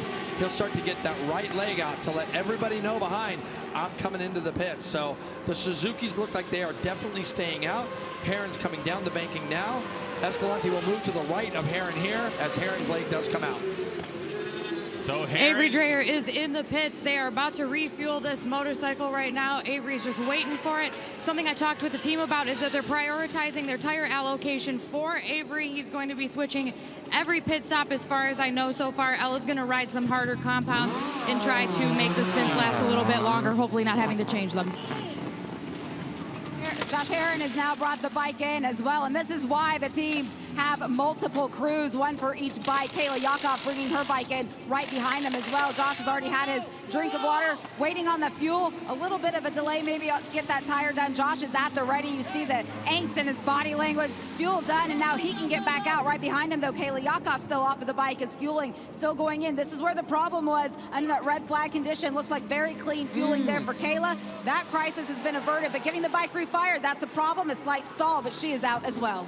And the problem for Josh Herrin is going to be a benefit for Kayla Yakov. Herrin was 2 or 3 seconds, maybe 4 seconds better in the pits than Kayla was, but they had problems getting the number 2 started. That was probably a good 6-7 seconds that was wasted. Now for Kayla, she can get on the back of her teammate and they can help each other get back to the front. So Kayla looked like she was going to end up having to go out on her own. If she can close that gap down to Josh, they'll be able to rip around here together. Oh, Herrin was not happy about that, but our leader right now is Ty Scott. So Ty Scott and Richie Escalante, who stayed out, and now they're just going back and forth. So on the racetrack, it is the 54 of Escalante.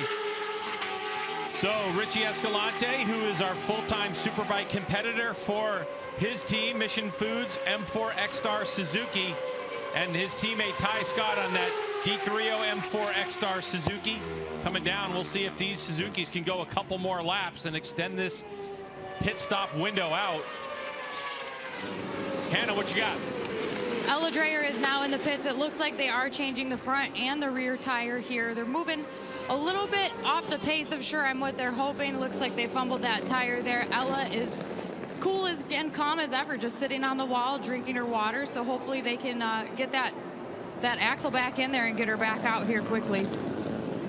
All right, so Dreyer at 16 years old and 12 days in her first event. We also saw Bender in. Yeah, Bender's in as well. DeMario is in. Josh Hayes is in. So right now we're funneling through these pit stops. And boy, Greg, you know, you got to think the Suzuki fuel mileage, this could be a thing for them right now, because at the last stint, they're going to have better and newer tires than the guys that are coming in right now, some 2 laps earlier. So Bender experiences his first pit stop. DeMario also in that Ray Hall team. He is out. So all the Ray Hall bikes, I believe, Greg, have now pitted and they're out. Josh Hayes, the lone guy right now for this BPR team.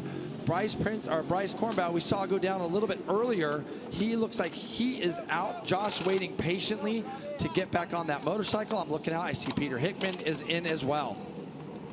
They were struggling trying to get those front fender mounts open to get that tire back in there, and they had to readjust it on the stand. It looks like they're still fussing with it quite a bit. Josh is just being patient, standing by idly. They're waiting to refuel, but they're definitely hard at work down there. I can't quite see what they're working on, but yeah, they're struggling. This is not ideal for Josh Hayes. What it looks like, Herrin, is Hannah, is that they may have grabbed a little bit. Somebody might have touched the brake lever and collapsed those pads. So they had to take a screwdriver, separate those pads in order to get that rotor back on. And as now, looks like Richie Escalante. Did Ty Scott just dive in? Ty Scott's in. Okay, so Ty Scott's in.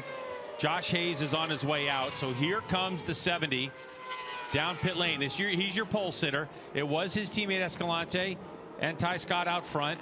Binder out. So it takes us a lap or two to sort this entire situation out with pit stops. Keep in mind, if you're just joining us, that the rules here are that they have to hit the pit lane speed limiter. It's about 37 miles per hour. Now, as you can see from this pit stop, the bike's going to go up, rider gets off.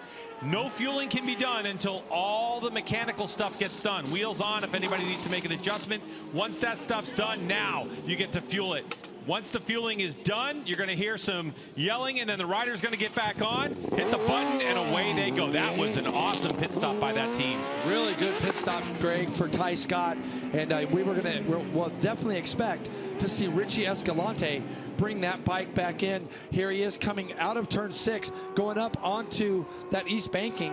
And the 54 all alone by himself out front right now. And I would suspect that we're going to see the 54 soon come in. Riders that haven't come in yet appear to be Escalante, Blake Davis, Aiden Sneed, Ryder Davis. The first guy that I can see so far that has already pitted is PJ Jacobson on the road. Right now, to me, it looks like PJ Jacobson, even though he shows 6th, once Richie Escalante comes in, PJ Jacobson should be the leader. Yeah, the gap between those two on the racetrack was... boy, 46 seconds, so you got to take the entire run off the banking, hitting that mark when you enter pit, and then running that rev limiter all the way down to the end, plus the pit stop and then back out. So here comes Escalante, the 54 on that Mission Foods M4 X-Star Suzuki GSXR 750 here in the MotoAmerica Super Sport class, a next generation class. You can see Escalante on that button, making sure that he doesn't exceed that speed limit, because we've seen in the past, Jay, if someone breaks speed limit in pit lane, it's a 10-second penalty added onto their time. That's right. It's like Gus Rodeo's made his pit stop. You can see right there at the Sunoco sign, by the way, that is the pit out. So here comes Escalante. In goes Richie. Now, he's got to get off that bike. They're waiting to fuel. Rear tire swap done efficiently. Front wheel going on. Axle in, now fuel time.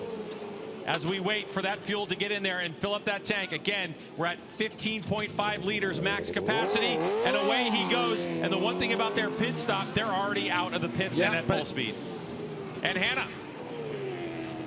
I've got Blake Davis coming in. The last time he did a pit stop here at Daytona, it was a family affair, a family effort, and he had his sister holding the fire extinguisher, his brother doing the refuel. You can see his dad's on the rear tire here, but a well-oiled machine is Strack Racing. They practiced late into the night, Thursday night on these pit stops. Everything's going so smoothly right now. Blake is just getting some water, fuel's going in, and he's back on the bike. Piece of cake. Yeah, they just got to get that bike fired up, and they do. Now, during all this, I saw Richie Escalante. Greg called that pit stop. As you were talking about that, I saw PJ Jacobson go through. PJ Jacobson will be leading the race, but Greg, I will let you know something. Josh Herrin, we saw him lose a little bit of time. All he's doing is going out and going 49.3, trying to make up the time that he felt was lost, making up some of that time on new tires. He has pulled away from Kayla by 7 seconds. So that is just going to be strictly experience of getting in and out of the paddock. As you look at Aiden Sneed, he's leading. Now going down the back straightaway. Aiden Sneed on the 98 as he gets up behind Alex Arango there. Also from Florida is Alex Arango on that top pro team, along with teammates with Jason Waters. Great to see them form a team, put it together for this year. But how about Aiden Sneed on this GSXR 750, Greg, leading the Daytona 200, even if it's going to be briefly. He should be coming down into the pits now. On the 3D Motorsports machine, Sneed with his leg out, indicating he's coming in. So his moment of glory is going to be over as he peels it into pit lane. But Aiden Sneed, the young talent, makes his way into pit lane, hits the speed limiter, and he's going to get after some tires. See how efficient his team is. Again, as people keep coming in and out, Jay, we're still another lap or two away from figuring out who's actually leading, but it looks like PJ Jacobson has a 2.6 second lead over Darren Binder. Tyler Scott now right on the back of Binder. So there goes the 98 of Sneed out of Texas. We'll see what this pit stop looks like. The big thing for this team, Greg, that they were worried about is they do not have the quick change on that front tire. So there you can see him trying to keep the bike cool. There will be no front tire change for Aiden Sneed in this first pit. This should actually help him. For the riders that maybe did a two-tire change, Aiden Sneed is in and out. What a great job by this team to get him in and out as they're trying to get that bike started, Greg. And this is what we see sometimes at Daytona. The bikes don't quite want to fire up after they've been shut off. He's redoing, you see him turning the ignition on and off, trying to reset it, trying to get that bike going again. And there it is, Greg. The 98 is back out. Unfortunately, all that time they saved with that front tire, they lost it in that. But Aiden Sneed back out of the racetrack. We'll see where he sorts himself out in a lap or two. But out front we go to PJ Jacobsen with a 2.6 second lead over Darren Binder and Ty Scott. Richie Escalante in fourth, Josh Herrin in fifth. So look at PJ Jacobsen go. The thing is, Greg, Josh Herrin doing what he does, he's in the 49s consistently. He's 49.7 that last time through. 50.4, 50.3, 50.3 for the top three right now here in the Daytona 200. Escalante's lap time hasn't shown up yet because he had just come in. Josh Herrin at 49.7. That's why he is going to continue to go forward at this moment, Greg. He was 6.6 seconds behind that last lap, behind the leader. So we'll see what kind of lap times PJ is doing now. All right, so pit stop number one drama has settled down. We'll step away. In a couple minutes, we'll be back with our continuing coverage of the 84th running of the Daytona 200.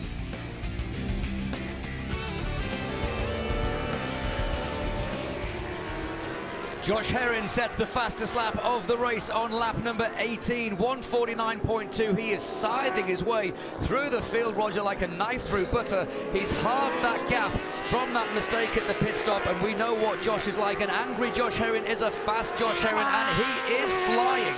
Last lap, he was a second quicker than the leader, PJ. 2 seconds quicker than the two guys in front of him, so he is definitely closing the gap. You can see him come into the screen on this battle for second, third, and fourth. Kaliakov running in a lonely sixth place now, but hats off to her. She's doing a great job at the front. That is Richie Escalante, currently running in second place. He has a small advantage over his Suzuki teammate, the number 70 of Tyler Scott. Darren Binder, he's got his first pit stop out of the way. Now he can reset again, running in fourth position as that gap now between Binder and Herrin, it's down to 1.9 seconds. That's impressive stuff from Josh Herrin. He's looking, of course, to equal Miguel Duhamel and Scott Russell. And I tell you what, there's a long way to go in this race, Roger. 38 laps to be exact. Herrin's not out of this. And you can see Herrin right now, he's already almost on the back of Tyler Scott. I think he just got by Darren Binder, possibly going into the chicane. Impressive stuff. Aiden Sneed has slotted back out inside the top 12, so good for him. Unfortunately, had that little issue on the 3D Motorsports machine leaving the pits, but still a very good run for him. Top Yamaha at the moment is Dominic Doyle. Blake Davis into the top 10. PJ Jacobsen, though, Roger, controlling things from the front, a 49.6, his fastest lap. And again, Herrin goes even faster. It's another new fastest lap for Josh Herrin. He's now up ahead. In fact, he's already got ahead. He's ahead of Darren Binder. Impressive stuff here from Josh Herrin. Can he catch PJ Jacobsen? 37 laps to find out. Welcome back to the Daytona 200 with about 36.5 laps remaining in this 57-lap affair. As we look at Darren Binder and Ty Scott, there's the number 2 of Josh Herrin. Jason Pridmore. Josh Herrin just went 48, a 1 minute 48.811 to set the second fastest lap, or the fast lap of the race 2 times in a row. He has closed the gap, and this is what Josh Herrin does. He's the only guy doing 49s, and then I was wrong because he goes 48. And Herrin he gets into these rhythms, and I've said it on so many different times, the bike control he has, and he's making hay while the sun shines. While these tires are new, he is making up for a little bit of the lost time that he had in the pit by that bike not starting. He has already caught back up, Greg. Just now I said he was 6.8 seconds behind his teammate, PJ Jacobsen. He's got that now down to 4.3, which means he can see his teammate up the road. And now he's going to get into the draft of Richie Escalante. Ty Scott there. Darren Binder is just off the back of them. Kaliakov still 6th. But Herrin doing what he does. This is the problem they had. And you can see Hunter Seiling there. He's getting a workout. He's trying to get that bike started, and Herrin's doing everything he can to get that bike started, and it just didn't start. And then eventually it gets bumped, it gets going. Herrin knows what's happening here, gets the thing started, and off he goes. I mean, just counting from that, Jay, I was counting 15 seconds. It's amazing, right? Almost 15 seconds of delay. To say that Josh Herrin right now is only 2.4 seconds off the front is pretty incredible. Gets a little wide, yeah. just no dramas there as he pulls it back down. And they can see PJ. PJ's literally right in front of them now. All these three riders here, and they're gonna kind of get together, and they'll start drafting and redrafting, and they'll get up behind PJ here eventually. And again, PJ Jacobsen just needs a good, clean run in traffic. So Josh Herrin just rattled off, 49, 48, 49. Now he's where he needs to be. He's here. As a rider, Jason, can you just turn it off and go, okay, now I'll do 50s? Or do you kind of put yourself in a danger zone because your brain, since the pit stop, these 5 laps have been at such a rapid pace? I fully believe that once Herrin gets to the back of PJ, he can actually take a breath. He can say, okay, I'm here. I don't believe, and I think he would say the same, he can't just get away from these guys right now. This isn't a time where now he knows if he goes by them, he's just going to be pulling them along in the draft as well. So to your point, Greg, it's probably going to be a sigh of relief seeing that his teammate is right there. We also have these gigantic pylons all around Daytona that you can actually see the placing you're in. He can look up and see it's the 15 leading the race right now if it isn't actually instructed to him on his pit board. So the number 2 knows where he's exactly at right now. He realizes the time that he has done, being that 48.8 that you mentioned, and he can also sit there now and go, okay, I'm back where I need to be. Let's hope my bike starts after the next pit stop.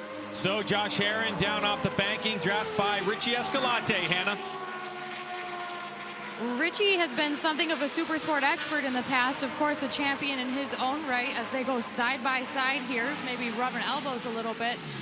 Richie has always loved riding a super sport machine, so when he moved up to Superbike, he was still riding it like it was a super sport machine. Now he's so comfortable on the Superbike that getting back on the 750 is such an adjustment in and of itself because he only does it once a year. With that in mind, he only gets on the bike every March, and the team develops it and really refines the setup and pushes that bike to new heights every season. So it's a completely different motorcycle every time he gets back on it now. He was 4th in 2024, 2nd last year.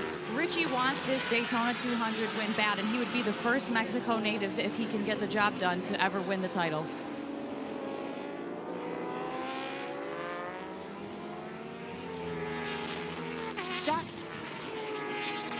Josh Herrin is trying to make the point that if Richie Escalante wants to get his first Daytona 200 win, he's going to have to go through him at first, as Josh has now gone through and just continuing to tick off those lap times. You guys talk a lot about the bike control that Herrin shows that he obviously has, but what about the mental control? You think about getting rattled when you can't get that bike under power, the delay that it causes, knowing that you're going to have to come down pit lane 2 more times. What Josh has learned and matured into as a rider is the fact that he can only control the things that he can control, and every time he leaves pit lane, you know that he's going to go out there and do everything that he can. Watching as his team take the lap times down in between each of these pit stops, even they are down here chanting and hollering and cheering because they can't believe what their rider is out there doing.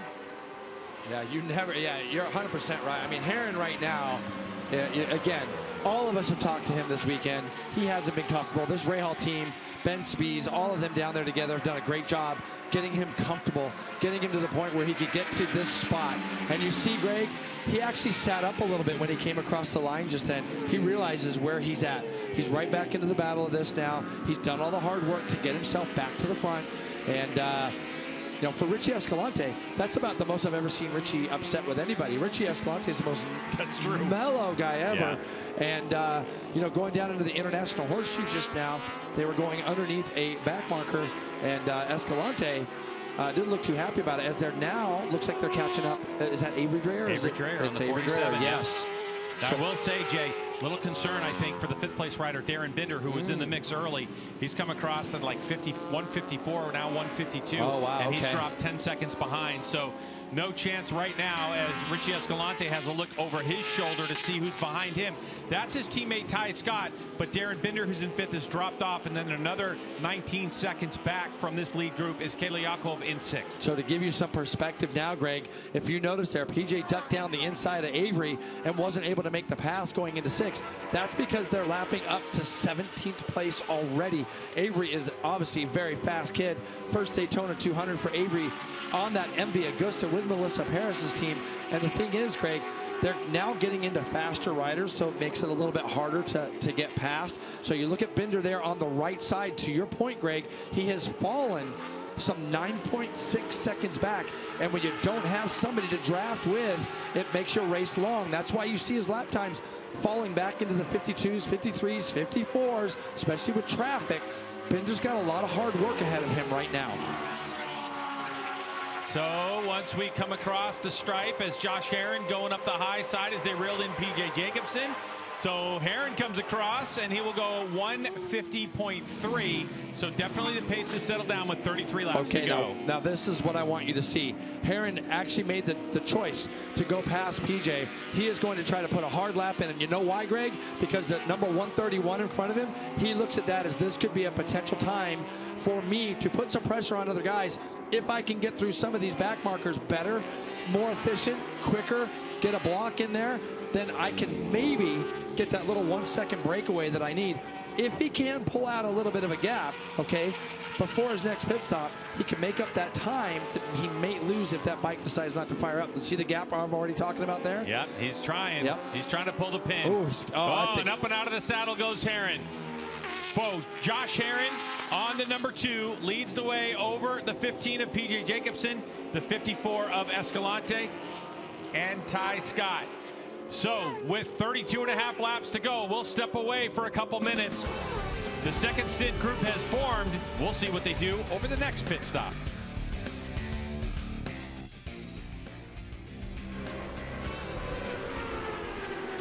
Not even at half race distance, and Roger Hayden sat alongside me. I'm not sure what I'm watching here. This is possibly the greatest sporting comeback in Daytona history. A 9-second deficit after that issue in the pit stop, and for a brief moment, Herrin was leading again.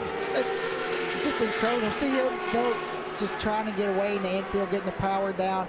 He also could have maybe used a lot of that tire closing down that gap as fast as he did.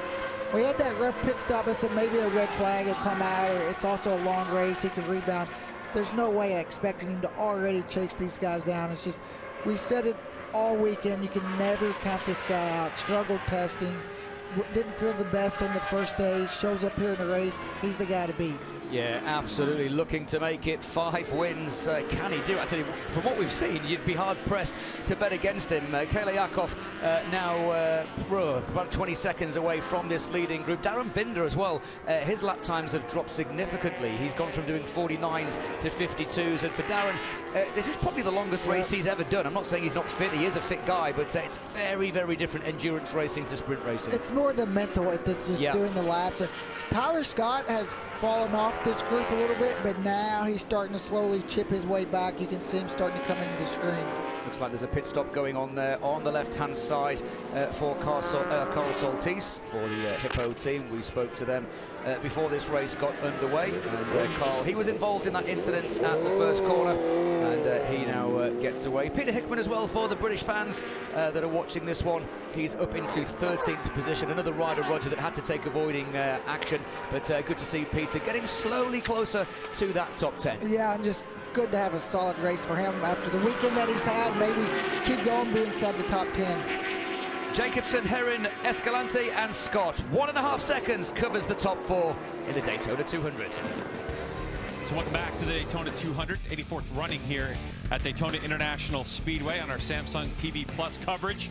And the front group remains the same: PJ Jacobsen, Josh Herrin, and Richie Escalante, with Ty Scott just off the back of them. And Darren Binder, who was up front early, has now done like 152. So without the draft, Binder is about 2 seconds a lap off the pace, and that continues to grow.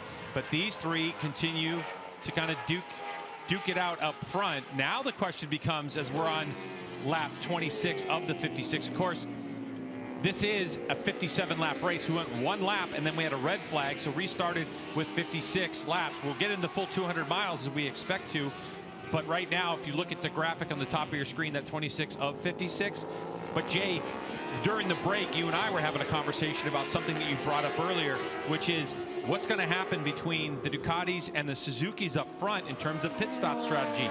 Because Escalante was able to go an extra couple laps over the Ducati. If he can continue to do that, and we're at 2 pit stops, continue to do that again, 3 pit stops, and they get it and everybody's clean, the best tires theoretically are going to be under Richie Escalante. Yeah, and as we see, Aiden Sneed has pulled that 98 into the pits. Looked like it was cutting in and out, Greg. To your point, what it does is it gives him a couple extra laps on newer tires.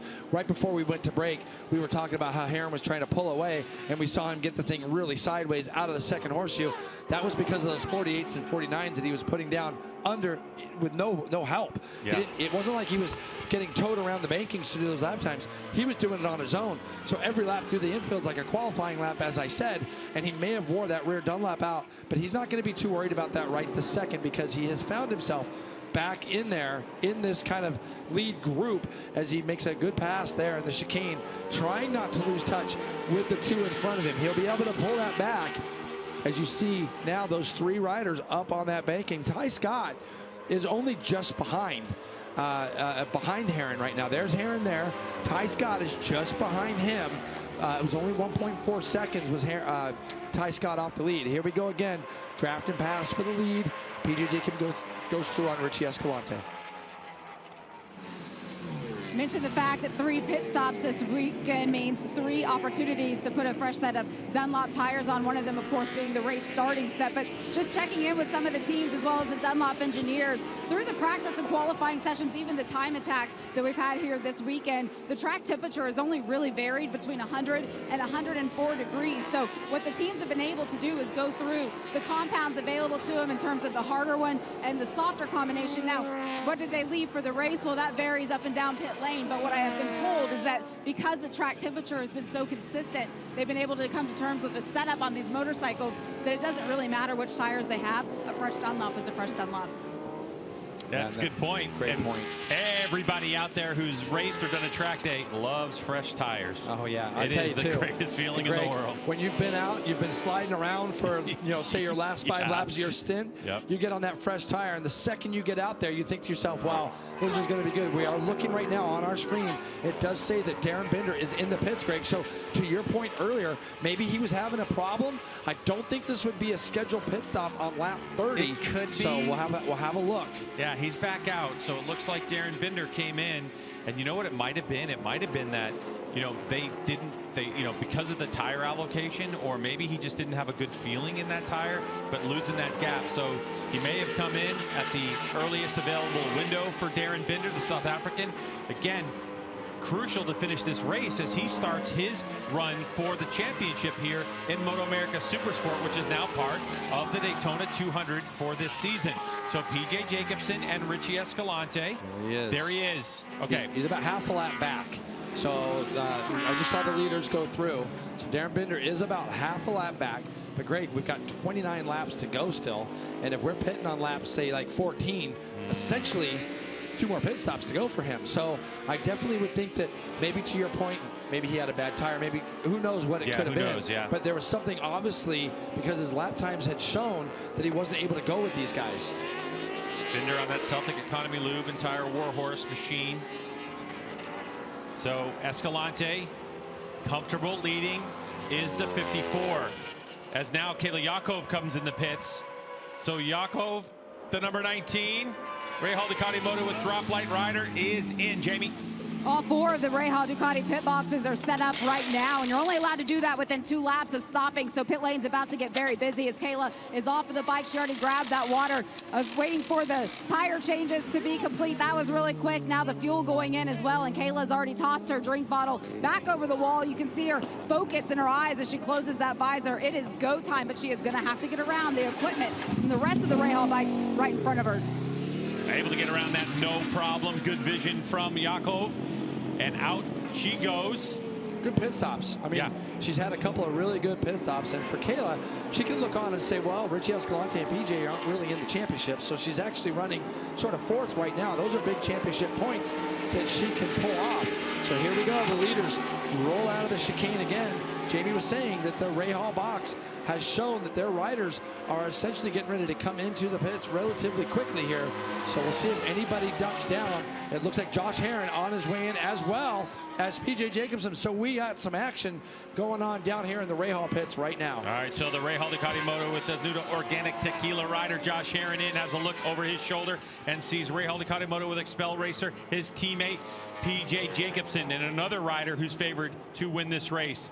So Herrin into the pit box he goes. Jamie's there.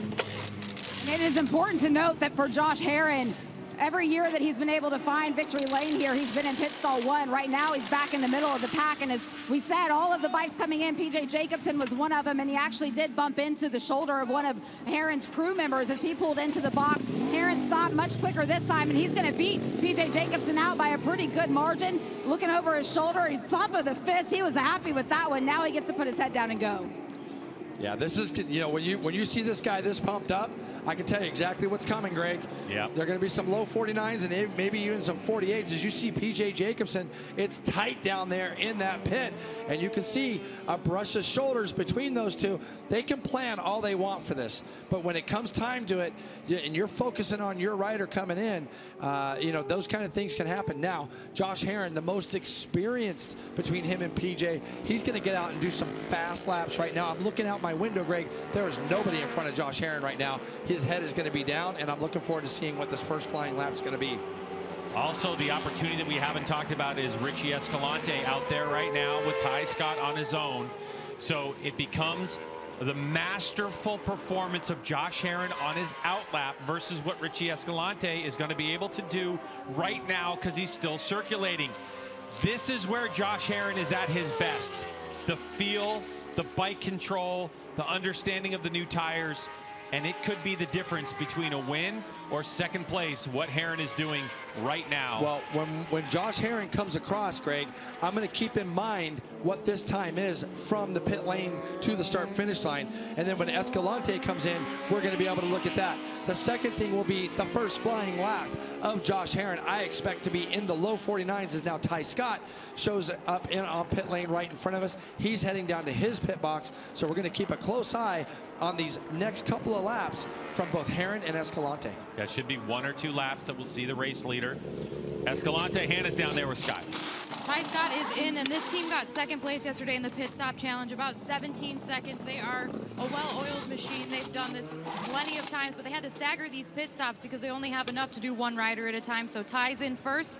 He's getting back on the bike, and off he goes. Good pit stop there. Another good one, you know. So for Ty Scott, again, we're going to be looking here and see what it actually is. I'm waiting. It looks like Josh Herrin has come through, Greg, at about a 226.3 to PJ Jacobson's 227 flat. So right now they are off into the International Horseshoe. Ty Scott is out there with him as you get a good look here. Avery Dreyer doing a tremendous job on that bike. 16th place right now for Avery, and I believe that will actually be 15th as you're going to get.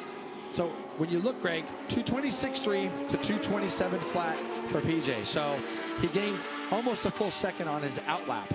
Did Herrin over PJ Jacobson. Here comes Escalante. Expect to see him possibly pull into the pits. If it's not this lap, it will be the next. He gets the draft, and he is coming down pit lane. There he comes. Richie Escalante on that Mission Foods M4 X-Star Suzuki. He's got to yard it down to that mark right there. He slows it down, and now he's going to be on the limiter. And Jason has his eyes on the amount of time Escalante is going to spend in pit lane. We know Josh Herrin is still out. We're waiting for that fast lap to click through for the number 2. As here comes Escalante in. Looks like Hickman also is right behind him. But we're going to keep our eyes on the race leader. And Hannah is down there with Hickman. For Peter Hickman, the Isle of Man winner, this is his 3rd Daytona 200, and he's had a bit of a rough go here this weekend. Really impressive to see that bike back together and him in this race. They said they've really improved their pit stops because of some new quick change components. Their bad pit stop now for them is about as fast as their best pit stop was last season. He's all banged up, bruised on both sides of his body, but you would never know it the way that he's riding out there. He was running 12th around 12th position when he came in. It looks like they're struggling a bit with that front tire. So he's just trying to be patient, taking their time. It looks like he's heading over to the wall to get a little bit more water here while they work on that tire. I mean, all things considered, it's just a feat of teamwork and camaraderie between this team. You know, his teammate is also not in the field after getting injured earlier this weekend, Davey Todd, so we hope that he's doing good and feeling better. But yeah, not ideal for Peter Hickman on this second stop, you guys. It looks like he's sat down on the wall now, so things are slowing down. Okay, Hannah, so when we're looking, Greg, we're seeing P.J. Jacobson has responded, and there's Richie Escalante. He's come out of the pits right behind. How about P.J. Jacobson goes 49.9, trying to chase down his teammate. Herrin went 51 flat on his first flyer, so P.J. gained that time back. P.J. knows what's at stake here, and for Escalante, he's got to feel pretty confident that his team gave him a shot here. So it's a good move by Escalante because he's coming out of the gate with those fresh set of tires on. They were on warmers, but you always want to give it, well, about half a lap around this place. Probably a little bit less than some other tracks you go to warm up those tires, but Escalante is where he needs to be. We'll see how the bike's feeling after that pit stop, but Herrin continues to be out front. So it's Herrin, Jacobson, and Escalante. We'll have to see where Ty Scott is in the mix. Where's he going to fall into this? Because I don't see Ty Scott, Escalante on his outlap, to your point. Yep. Even though you got brand new tires, you want to try to go as quickly as you can. As you see Josh Hayes still having trouble getting that front tire sorted for that BPR team as a draft pass for the lead on the left-hand side of your screen from P.J. Jacobson. Now Herrin knows he's got to fight. I think Herrin felt when he left pit lane, that was the stop I needed. I can try to check out now. PJ wasn't going to have any of it. 49.3 for PJ Jacobson. And Escalante losing touch ever so slightly, needs these two to start roughing each other up, because if Escalante cannot sniff that draft, he's going to be in a world of hurt. So for Escalante, his teammate Ty Scott now 6.1 seconds back from the leader of this race. Herrin has a look over his shoulder. He sees an eyeful of 54, but he's not really that close. So Herrin, and Escalante goes down. Escalante down in the kink is the 54. And, Greg, is such a bummer for Richie. That is a fast crash as he goes down. Now Herrin is going to probably get a board saying +6 or 7 and realize that one of the main contenders of the race is out. And for Escalante, that's a yard sale in that GSXR 750. You can see fuel pouring out of the quick fill of the tank. It's fresh, isn't it? I mean, these bikes, Greg, right? They're a little bit heavier after the pit stop. Yeah. And Escalante knew that he was just outside that area of where the draft is. Richie had just gotten out of the pits, obviously, and you can see he was maybe a little bit wide. When you look at it from that angle, he might have been just a little bit wide, maybe hits a little bump or something like that, but it was just enough to unweight that front end. And yeah, you can see, Greg, in my opinion, he's just off a little tiny bit there, and that's all it took. He tried to give it a little bit more lean, and that front tire gave up on him. That's how hard he was on the edge to make sure he didn't lose the toe to the two in front of him. Yeah, look, see, he's tapping his head. Oh, yeah, he knows. He kind of knows, Greg. So, and it's a simple mistake, but it's the kind of thing that happens when you got a little bit of pressure on yourself and you're trying to close that gap back up. Now we got two Rahal Ducatis running 1 and 2 at the front. Not sure what Herrin was doing there. It's weird. I could have sworn for a moment I saw something fly off. Could have been the monitor itself, but yeah, well, he just got bucked up out of the seat there as well, going through the fast little kink. So we'll have to keep an eye on Josh here, because something may have happened going into turn 1. I saw him make a gesture as PJ and him they're operating in the 50.4, 50.3 range. They're actually pulling away from Ty Scott as well. This is going to promote Darren Binder now, Greg, up to 4th. And we know that Blake Davis is coming in right now. Hannah? The team is eagerly awaiting him. They are ready to go. You can see crew chief Xavi Flores over here has run this race himself, so quite a lot of laps around this track. He was Blake's crew chief all season last season.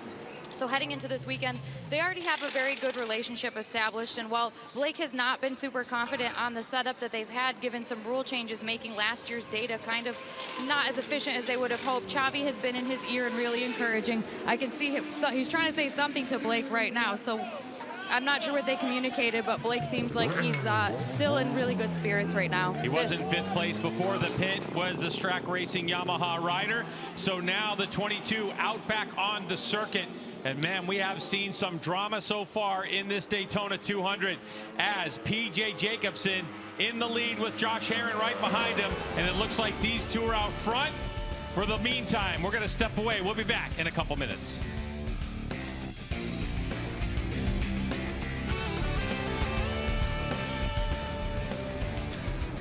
Well, what was shaping up to be a nice 3-horse race is now a 2-horse race. A mistake, an unforced error by Richie Escalante, Roger Hayden. He goes down. Suzuki's hopes now rest on the shoulders of Tyler Scott, but he is now 8 seconds adrift of this enthralling battle between Josh Herrin and PJ Jacobsen, as we see live pictures of a very animated Carl Soltis, who was caught up in that earlier Turn 1 incident, and it seems like his woes are continuing. But Josh Herrin versus PJ, nothing between them. No. Time to go racing.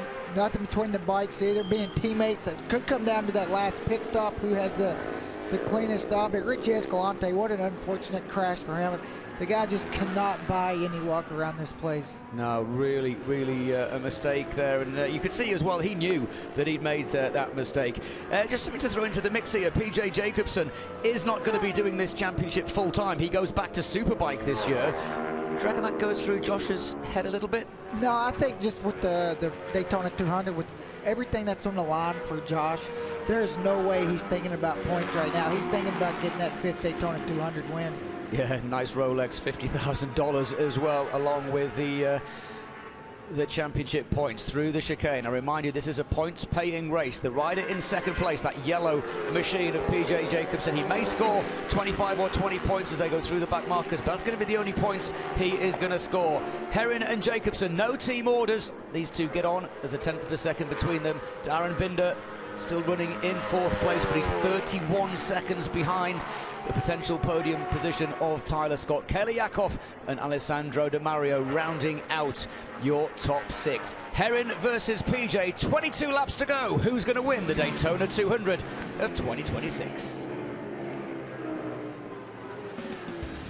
Back here at Daytona 200, 22 laps to go, and Josh Herrin has retaken the lead from PJ Jacobsen, so these two are going to be duking it out until the next pit stop.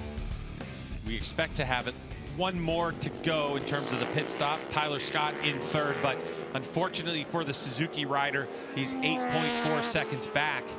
But Jay, as things would have it in the running order right now, you can see 32 seconds adrift is Binder, and another 5 seconds behind is Kelly Yakov.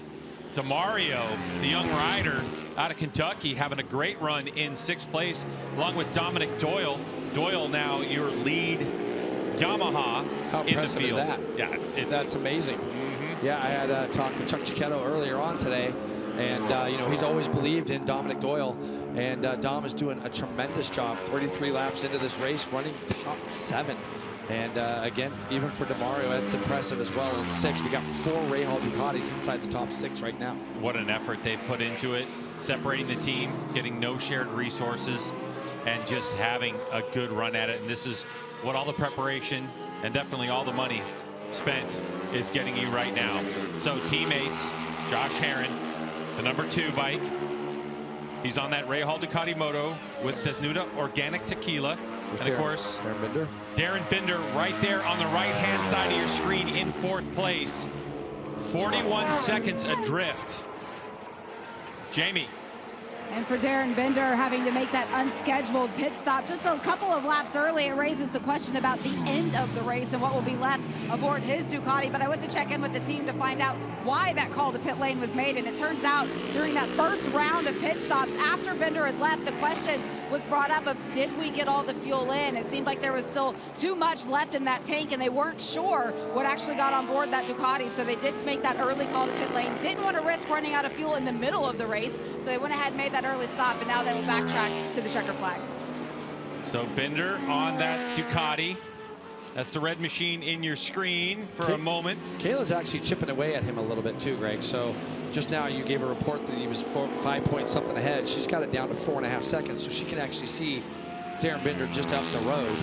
You know, keep in mind too, one of the talking points was 19-liter tanks down to 15.5-liter tanks, and how you reduce that fuel load is going to be you actually add these beads into it to basically take up some of the volume in the tank, and so that's how they get to that. So it's not like the team had all the experience from the last couple Daytona 200s when the tanks were allowed to be 19 liters. So some of that can be some of the, you know, the confusion of it is when you take it off and you go, wait, how much fuel? It seems like there's too much fuel left in this dump tank. So there's Yakov right there. Yep, she's doing a great job, Greg. She's running 5th, and see, she's coming up to the back of Gus Rodeo right now. Gus Rodeo running 11th in this race. Really nice effort from Gus. Gus has put in some super rides this weekend. He's been in hooligans at the front of that race this weekend. He had 2 of those, and now he finds himself just outside the top 10. He's only 2.8 seconds behind Josh Hayes, who is running 10th at the moment. All that, albeit it's a lap down, as you see Kayla go through on Gus Rodeo. And she's going to keep the chase up, Greg, because she's only looking 3.4 back now to Darren Binder. To Kayla really early ahead of this weekend. She told me she feels more prepared now, especially after a whole season with this team. But she said she's also the most mentally and physically fit that she's ever been. She's really been investing in herself during this off season, staying down here in Florida with PJ Jacobson and training, just riding supermotos and basically anything with 2 wheels every day. And he's been a bit of a mentor, a big brother type for her. So it's been really beneficial to her. She's 100% healthy as well after some knee surgery and things that were really troubling to her in the past. So great to see her up at the front where she belongs. All right, so for Kayla Yakov, she's in 5th place, trying to chase down 4th and improve her Daytona 200 performance. We're going to take a break. When our coverage continues on our Samsung TV Plus from the Daytona 200, we'll have those last 19 laps or so to go.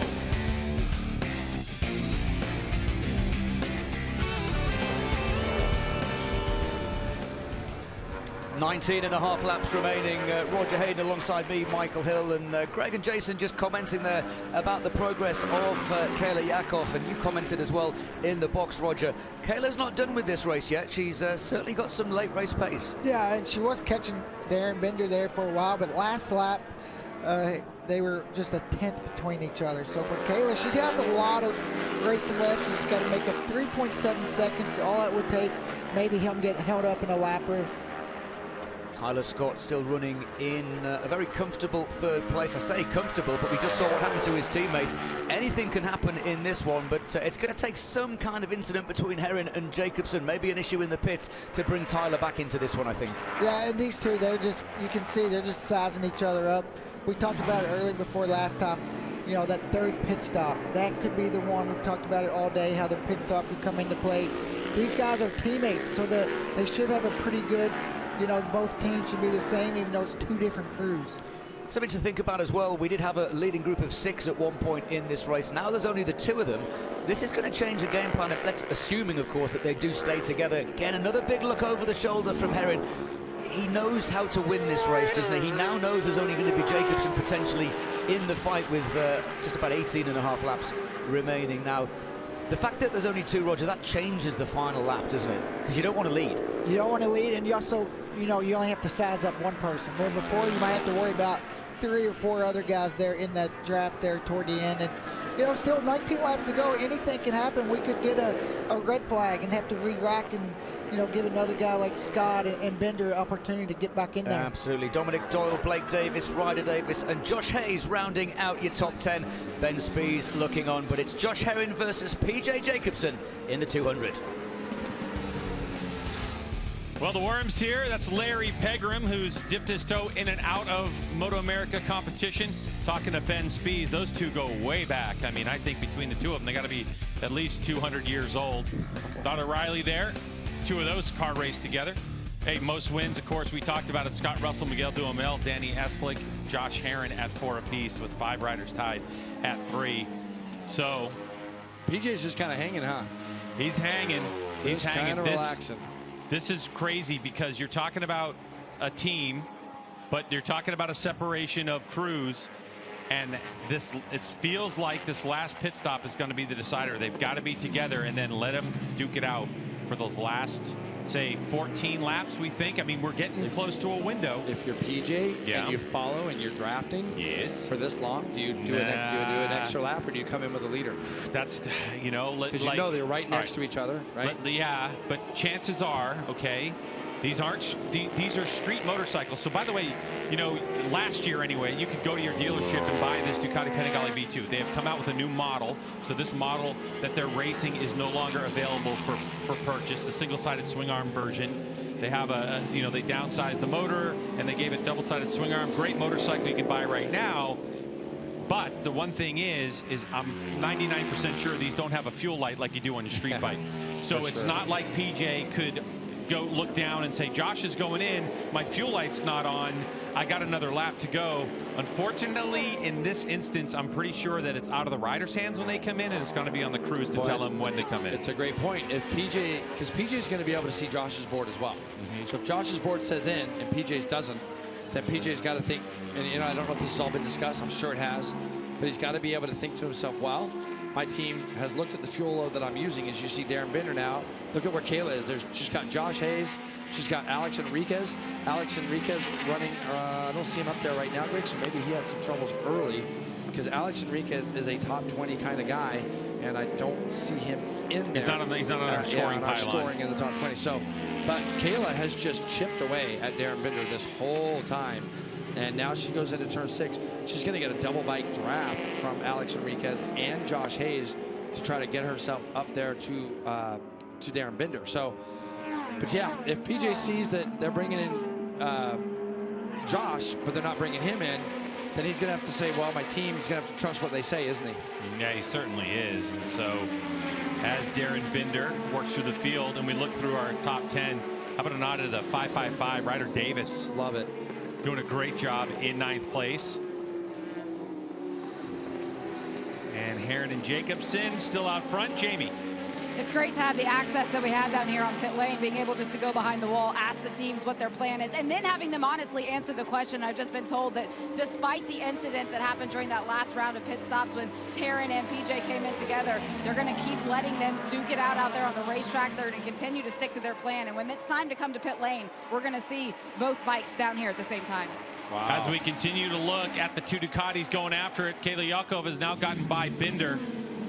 Different teams, but same manufacturer. Jay, I want to add to what Jamie just said, though, because I think people look at it and they say, okay, Josh Herrin is in this championship and he rides for Rahal Ducati Moto. PJ Jacobson is in the Superbike Championship and not in the points battle for the Rahal Ducati Moto team.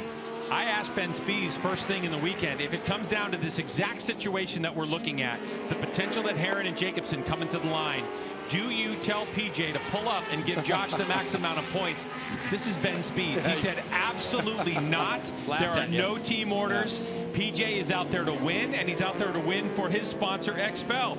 And of course, Herrin's out there to win for his sponsor, Desnuda Organic Tequila. So in terms of the race win, don't even think about it at home as to the consequences of the points in this first race of the year. Even though PJ's not going to be involved in it, he's in Superbike when we begin that championship run later in the season, April 17th through the 19th at Michelin Raceway, Road Atlanta. If we got a chance to win the Daytona 200, there's no chance. I'm just saying, my team told me that. But I had to ask. Yeah, I understand. It's a good question. I mean, Spies looked at me like I had 3 heads. It's like, seriously? It's a journalist question. I get it, you know. But as from a racer perspective, I'd risk getting fired to win the Daytona 200, you know? Yeah, I guess so.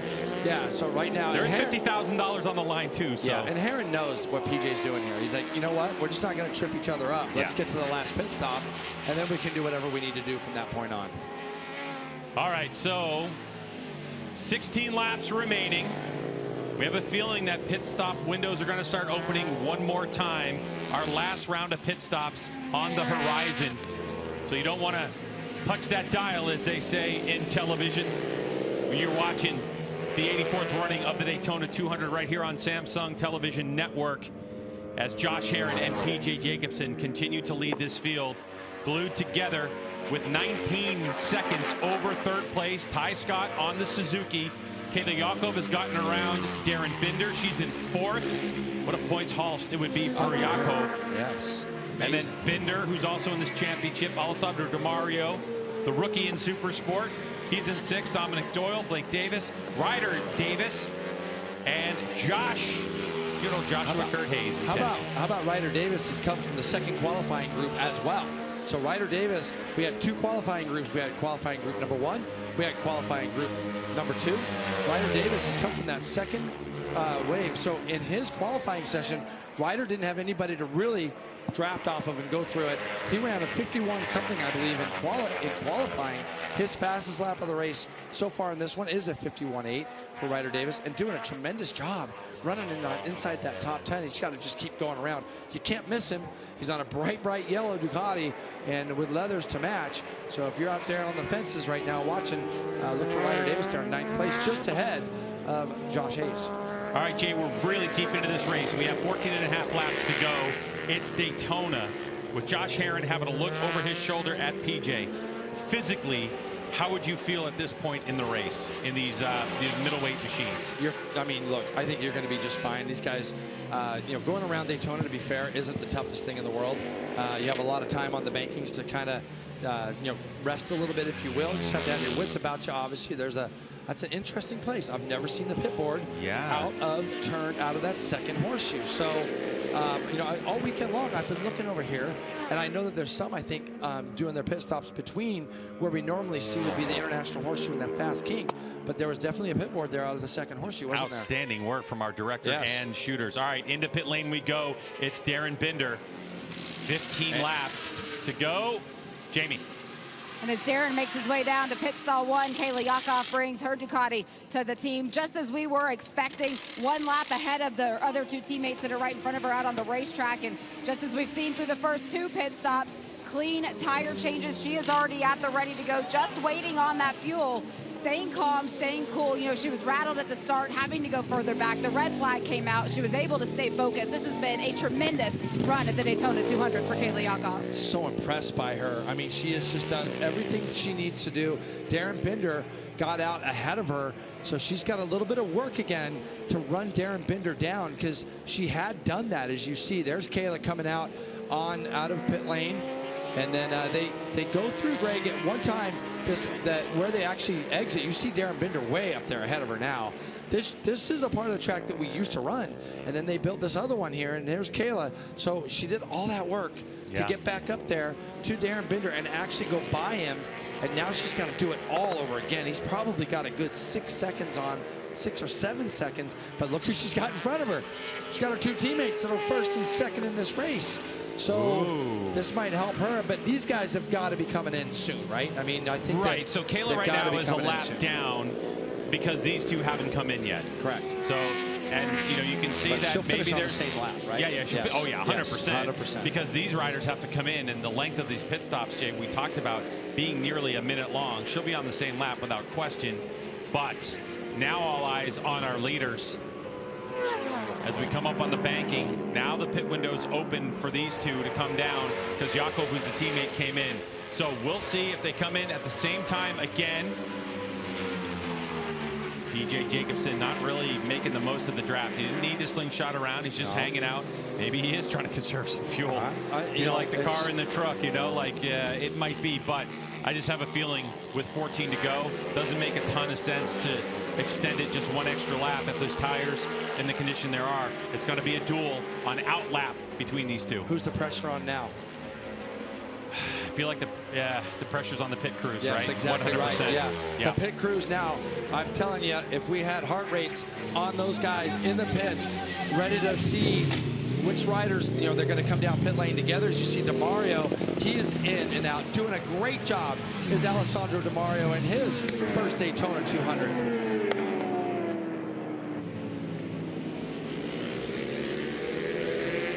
Jamie, how about DeMario?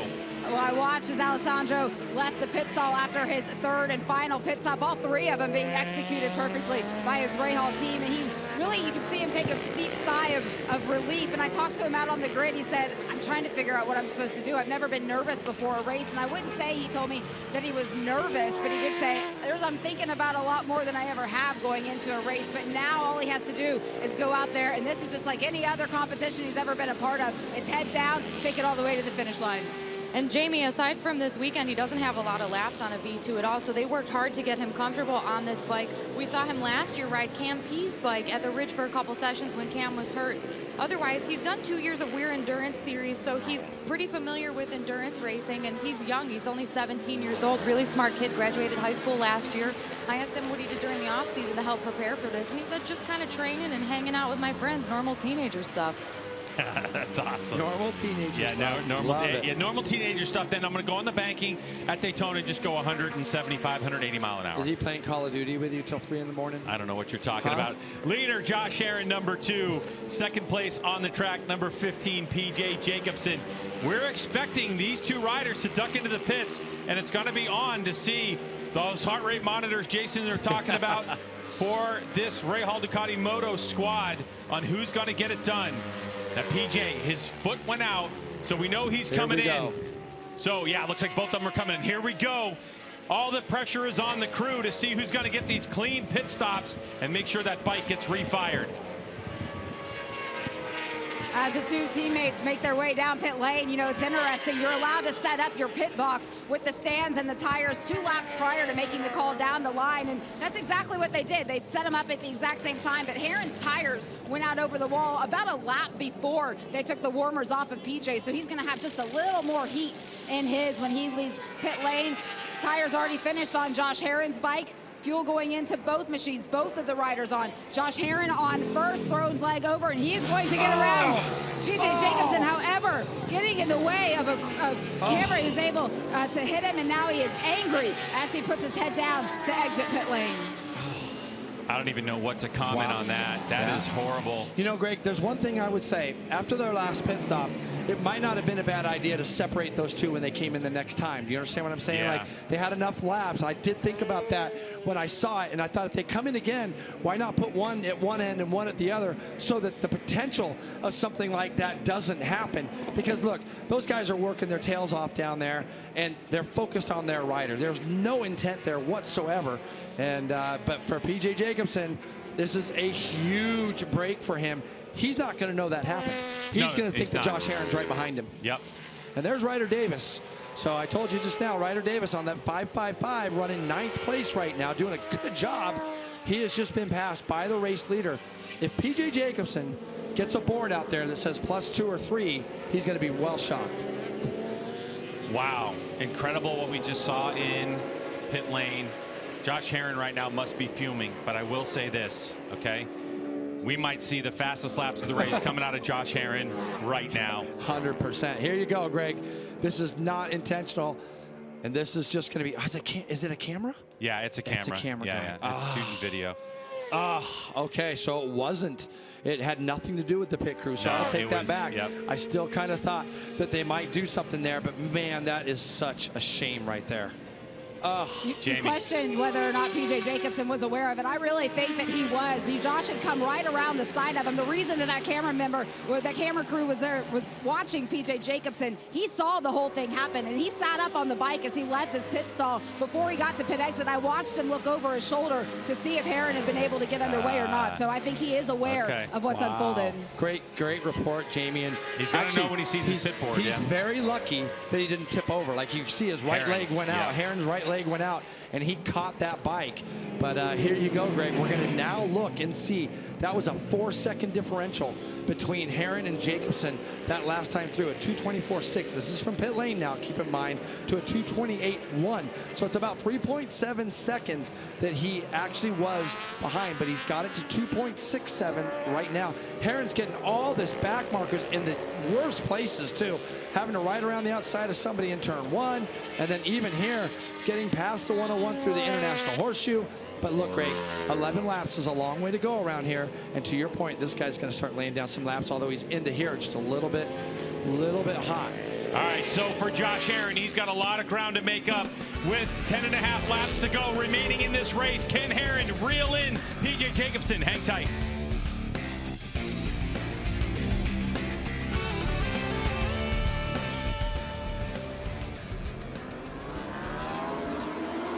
The drama continues here at the 84th running of the Daytona 200. Roger Hayden, I've seen a lot of things in my time. I've never seen anything like that. Thankfully, cameraman is okay, and so too Josh Herrin, but he's now going to have to pull back a 2.6 second deficit if he wants to win this race for the 5th time. Yeah, and he's did it before. He did it earlier on into this race, but right now, if PJ knows he has this gap, he might put his head down right now. We've seen the pace that PJ's been able to have this weekend, and plus lappers. All it's going to take is get held up. One lap would cost you another 2-3 seconds.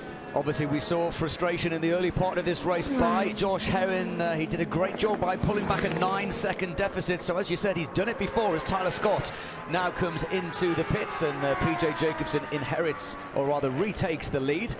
And we now wait to see what this gap is going to be, as across the line, we're still waiting for Josh Herrin on our PJ's timing last screen. lap, 49.5. 49.5 from PJ versus a 50.8. That's another 1.3 second deficit, and it's a 4-second deficit now, Rog. Well, it's half of what he had to do before. He did that in 9 laps. There's 10 laps to go, so in theory he can do it, but my goodness me, he's going to have to push if he wants this. And I think when that happened, PJ wasn't pushing as hard as he's going to push right now. This is going to be a 10-lap sprint for PJ now. How many of these mid-49s can he do? That's what Josh was doing whenever he was able to chase him down. I think PJ knows right now this is his time. Yeah, this could be looking at a first win for PJ, as Josh Herrin will be running second. Tyler Scott there coming out of the pits. He's looking good for a potential podium, but it's PJ Jacobsen that leads with 10 laps remaining.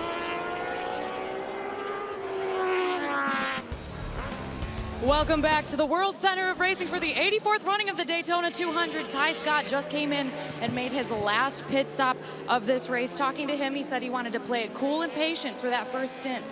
Really hang in there, put it on cruise control for the second stint, and try and pull the pin on this last stint. Hoping for another podium here, but you never know, anything could happen in the Daytona 200. It certainly can, but when you look at Ty Scott in terms of the front runners, he does have the freshest set of tires. I'm just not sure if 2 laps difference on the set of tires on PJ Jacobsen and Josh Herrin are going to matter at the moment. So we're waiting for this whole situation to sort itself out with Ty Scott, because he just came out of the pits, and so this is his out lap. But the way we see it, PJ Jacobsen comes across the stripe, a 49.5 JP, only 0.2 off his fastest lap. But Herrin now has drifted to 4.8 seconds back, a 150.3. PJ is going to push. This is going to be the hardest and fastest laps, 9 laps of PJ's career, as he is going to be on it and going to be on the edge. Oh, he is on the edge, but let me tell you, we talked about Herrin's bike control. Herrin spends most of his life on a super motard bike. If you follow him on any of his social media platforms, he is always riding. We heard Jamie give a report. PJ, sorry. And we heard Jamie make a report earlier about Kayla has been riding a lot with PJ Jacobsen. So he is 49.5 is only 0.2 off of what his actual fastest lap of the race is. You can see, Greg, that last lap through, he actually did his fastest first split of the race. He's out of that area right now, and he's got another 56.9. So, and he just went around. It did PJ Jacobsen, Ella Dreyer. Yes. Of course, the youngest rider to ever start the Daytona 200 on that MP13 One Cure Racing machine, on that MV Augusta, 1 of 2 in the field. So Ella getting a lot of experience, but wow, what an incident that happened on pit lane after that last pit stop. Contact with a videographer trying to get a shot on live pit lane, and Josh Herrin has just not been able to recover from that just yet. And you know, this guy, when he's a little bit heated, he runs fast laps, and he's at 50.3. I mean, this is a guy that went 48.8 earlier on. He's got 9 laps to go. Let's see what PJ does this time through. He was in the 49.5 last time by. As he crosses the stripe now, he goes 49.5 again. So now when you start to see, let's see what Josh Herrin does. 50.6. It's a 6-second lead now for this guy out in front. I mean, there is the potential that there was some damage done to the front end of that motorcycle on Herrin's bike. Definitely. Keep in mind that earlier in the race, this rider right here, number 2, Josh Herrin, set the fastest lap of the race on lap 19. He did a 148.8. So in terms of his fastest lap of the race, he's almost 2 seconds off of that pace right now. Yeah, that's just a shame to see that. Now, let's not forget, Ty Scott has gone in and out of the pits. Kayla Yakov has not only bridged that 7 or 8 second gap she has, she's gone past Darren Binder and pulled away from him. She's at a 51 flat, Greg, is Kayla Yakov this late in the race. 52 flat for Darren Binder. How about Blake Davis rescuing his weekend on that Strack Racing R9?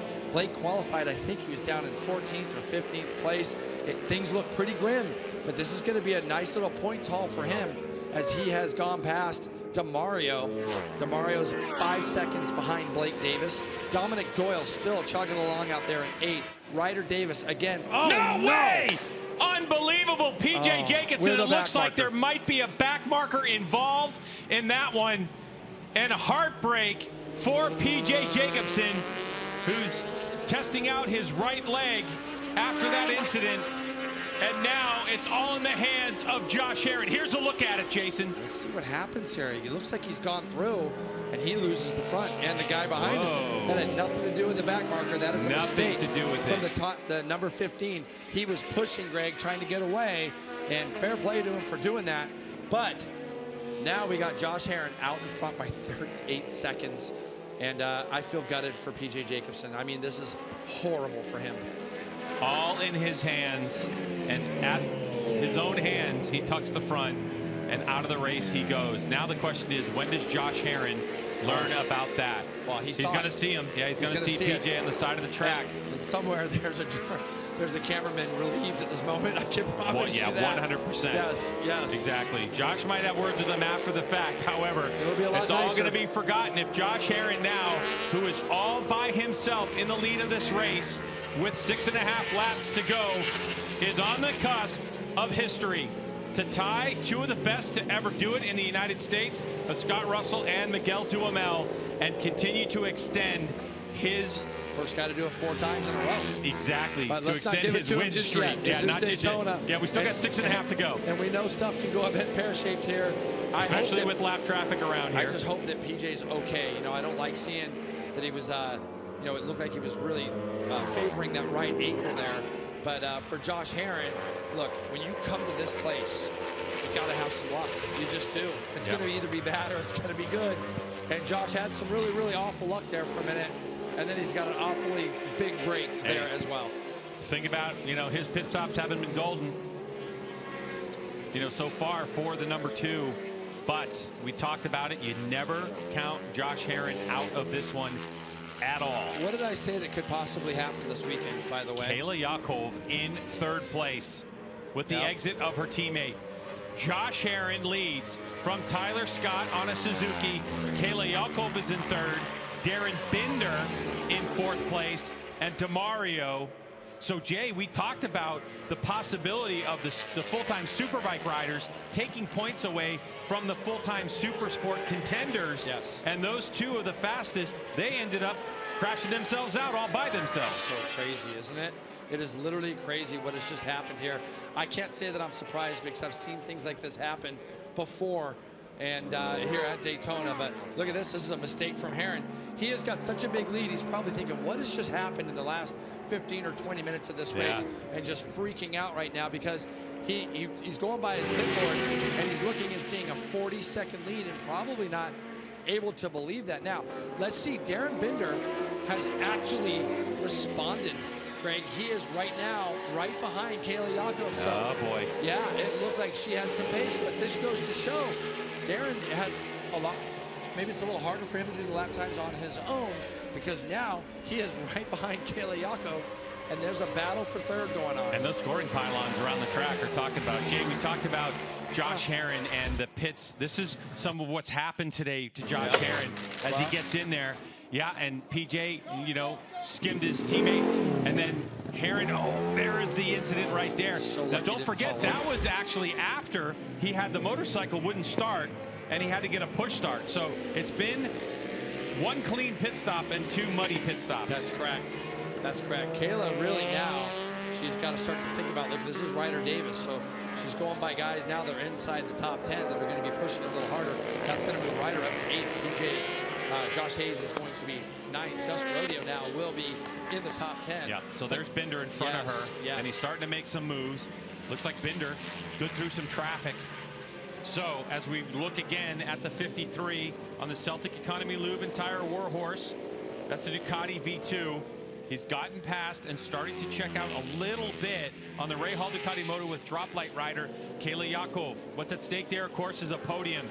Kayla would love nothing more as she continues on in her super sport career to stand on a podium in Daytona, especially behind the likes of Josh Herrin and Ty Scott.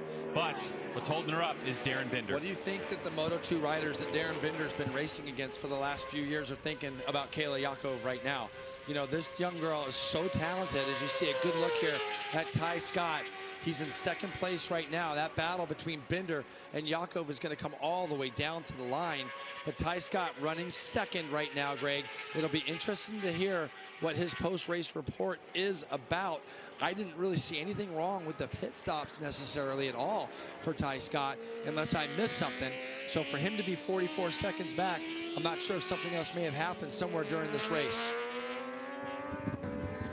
It's interesting to see Josh Herrin out there on his own, as well as Tyler Scott here on the 70 out on his own as well, with just 5 laps remaining after a 200-mile race here. And for Josh Herrin, looking at the lap times, these are some of his slowest times of the day. But remember, he had PJ out there with him the entire time. But you have to ask the question, is he resetting himself? Is he trying to get himself ready for the dash to the checkered flag? Maybe he's looking for somebody to work with in the draft out there around the circuit as well. So not leaving anything to question right now, but this is not the pace that we saw in those opening 2 stints.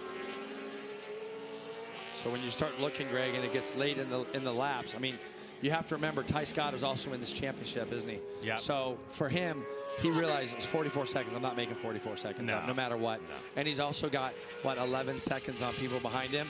He's going to take this 20 points. He's going to put it in the bank, and then we'll be heading off to Atlanta. All right, so 4 laps to go in the Daytona 200. Here, the 2026 edition. And as Ty Scott is coming through the chicane, Herrin with a commanding lead right now. Last time we saw 44. So your leader is in the top box. Second place is down bottom left. And here's that battle for third on the right part of your screen. Boy, what a move from our director to give us this view. Great. This is like having a multiple screen monitor on your wall, right? Where so are you gonna look? You can see that Yakov going into the chicane under braking. She's the second bike in the view on the lower right-hand part of your screen, with Binder leading the way. I've watched her the last couple of laps. She's had the opportunity to draft, and she's just sitting there. So smart, really, really smart. As you can see now, she's probably doing a little test right now. See how far back she is there? The right part of our screen there. Kayla Yakov in the green is showing that she does have the pace to be able to suck up into the draft there. Hannah, great battle for third going on. Guys, something I thought was interesting was a conversation I had with Bradley Smith, who made his way from MotoGP into the MotoAmerica series. We've got a world-class rider like Darren Binder, and something Bradley said was, sure, we're the best in the world, all over the world, but you go to a track in their country, someone like Kayla Yakov, she's an expert in the United States and on this motorcycle, so she is really showing what the USA is made of, and this is Darren Binder's MotoAmerica and Daytona 200 debut. Yeah, and she's right there. And like Jason said, it doesn't look like there's a ton of hurry up with Kayla Yakov. Very, very intelligent rider on the race bike. And so with that race intelligence, she may just understand right now, hey, listen, I don't need to duke it out with this rider. I don't need to duke it out with the likes of Darren Binder, Moto3 race winner in his past. I'm just going to let this thing go down to 1 lap to go before I make my move. And it is 3 to go for the number 2 of Josh Herrin. 152.9, so a comfortable pace for Herrin, who sits there. And what a weekend he has had on the Ray Hall Ducati Moto with Desnuda Organic Tequila. In warm-up this morning, Jason, Josh Herrin only was 13th quickest, did a 52.2. You know, Richie Escalante, who exited the race early this morning, was at the was only rider in the 49s. Yeah. The fact that Josh Herrin has the fastest lap of the race at a 148.8 after the weekend that was by his standards, not by anyone else's standards, kind of so-so. Just unbelievable what we've seen. This might be one of the most satisfying Daytona 200 victories of his career. He's looking at the board now, and you can see a little shake of the head, almost like, what has happened here? And there's such a range of emotions for this guy right now from what he has been through just in this race. As you see Kayla again drawing up onto the back of Darren Binder. All these are little test runs for that final lap. And Darren Binder, don't you fool yourself. He knows what happens here at Daytona. He does. And he knows. He knows what he's seen. When I talk to him, he's like, it's one thing to watch it happen, and it's another thing to experience it happening. And so, even though Darren, who's had years and years from Red Bull Rookies Cup, 14 years ago, all the way till now at 28 years old, in terms of Daytona 200 experience, you got to give the nod to Caleb. Well, you do. But you got to give the outright experience at all levels. This guy's been in MotoGP. I know. I mean, he's a MotoGP rider here. So when you sit there and you think about it, what a great feeling for Kayla to be chasing Darren Binder around. I mean, look, all these kids that are in our paddock know who Darren Binder is, and they all have followed the social media things and all those things that are out there. When Darren Binder was going to get signed to this team, there was a lot of people excited to see him, to meet him, to have him here. He's done a really good job in his first Daytona 200 as well. Don't forget, towards the end of last season, race season, Darren Binder got hurt. Yes, he broke his left arm. Yes. And so Darren told me that he did not have the winter that he wanted to have training-wise, and he was concerned about his fitness coming into this race. And so, look, Daytona, like you mentioned, is not the most physically demanding racetrack on the circuit, but you're still asking this rider who didn't get to run and to cycle and to do all the things he normally does in Darren Binder during the winter time. He may be huffing and puffing a little bit this late in the race, but not this guy right now. Josh Herrin just dialed in with a 41-second lead. Ty Scott going a little quicker than Herrin. Doesn't really matter at this point with a lap and a half to go for Josh Herrin. What a performance he's put on, and this has not been trauma-free for his team. His first pit stop was bike wouldn't start. Yeah. Second pit stop, got a good second pit stop. Third pit stop, obviously we saw what happened there. And, he just always seems to find his way back to the front here, and it's exactly what he has done again. And you got to, pour your heart out a little bit for P.J. Jacobson. A mistake, really, Greg. Yep. It was 6-second lead with 9 laps to go. That's a pretty devastating thing to swallow, I'm sure, for P.J. Jacobson right now. And Herrin wasn't able to dip into the well and get back into those 49 brackets that he needed to. He was pulling away from him, really, PJ was pulling away. Yes, and that'll haunt him a little bit, I think, when he goes to bed at night. How about this? Herrin's going to see a white flag again for the 5th time. He's only got 1 lap to go, Greg. And Here really make some history here. Final lap for Josh Herrin in the 84th running of the Daytona 200. Kayla Yakov has gotten around Binder. So now Yakov, as they're going to head to the white flag in about half a lap or so from where they are right now. Binder, and here's a look at it. Does he run wide? Yep, he runs wide. And again, is this done?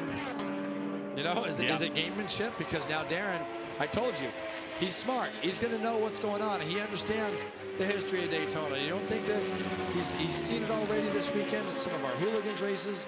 He's going to pull up alongside. Does he go by her? If he goes by her, wow, okay. So Kayla now, she should just sit there, really. I mean, I'm a little bit surprised at that. Yeah, a little, but maybe Kayla started rolling out of the throttle a little bit. You never know. Right? Darren had a run, and he's like, okay, if you're going to play that, this is the thing we don't know. We don't have live, throttle positions, the thing to see.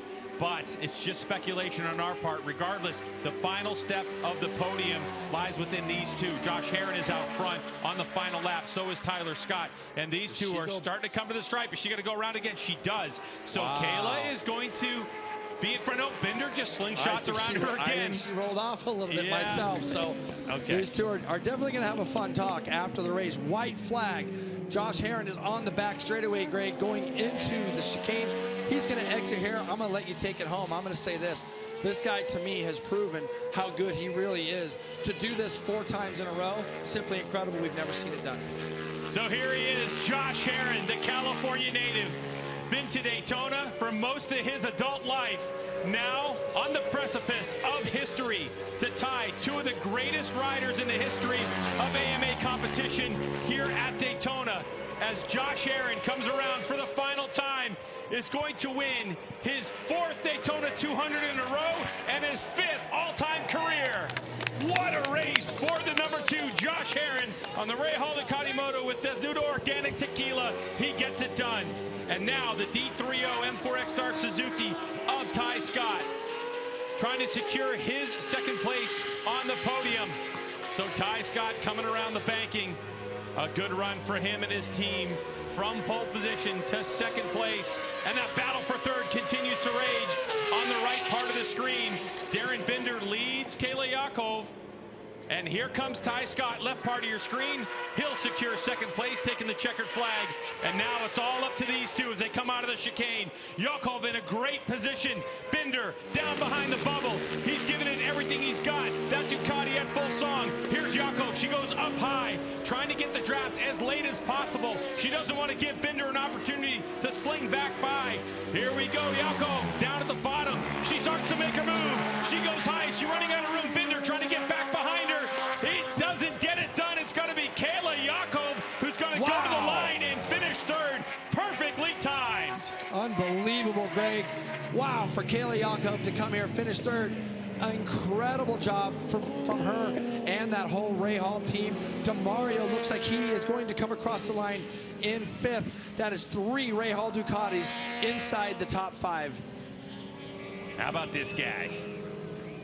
2026 Daytona 200 champ, Josh Herrin. And still young enough to win a couple more of these things. Hey, this is one of those guys that might be here until he's 40 or more. Yeah. He's got a lot of time to get a lot more of these. And you can see the respect that all the other riders are giving him right now, Greg. You can see the relief from him. This has become a tradition for him, picking up that checkered flag on the exit of the second horseshoe. A win, not ruckus-free for Josh Herrin, but now he's going to enjoy the spoils here in Daytona as he gets to ride around with the stars and stripes. As we look at Josh Herrin on his victory lap, Ty Scott in second, Kayla Yakov in third, Darren Binder in fourth, just a 1/10 of a second behind Kayla. Alessandro DeMario in fifth. What a great run for him. Dominic Doyle, your first Yamaha. Blake Davis, Josh Hayes in eighth. Ryder Davis and Gus Rodeo, your top 10. We're going to take a break. When we come back, you don't want to miss the interview with Josh Herrin because that was such an eventful Daytona 200. He wins his 4th in a row and 5th all time.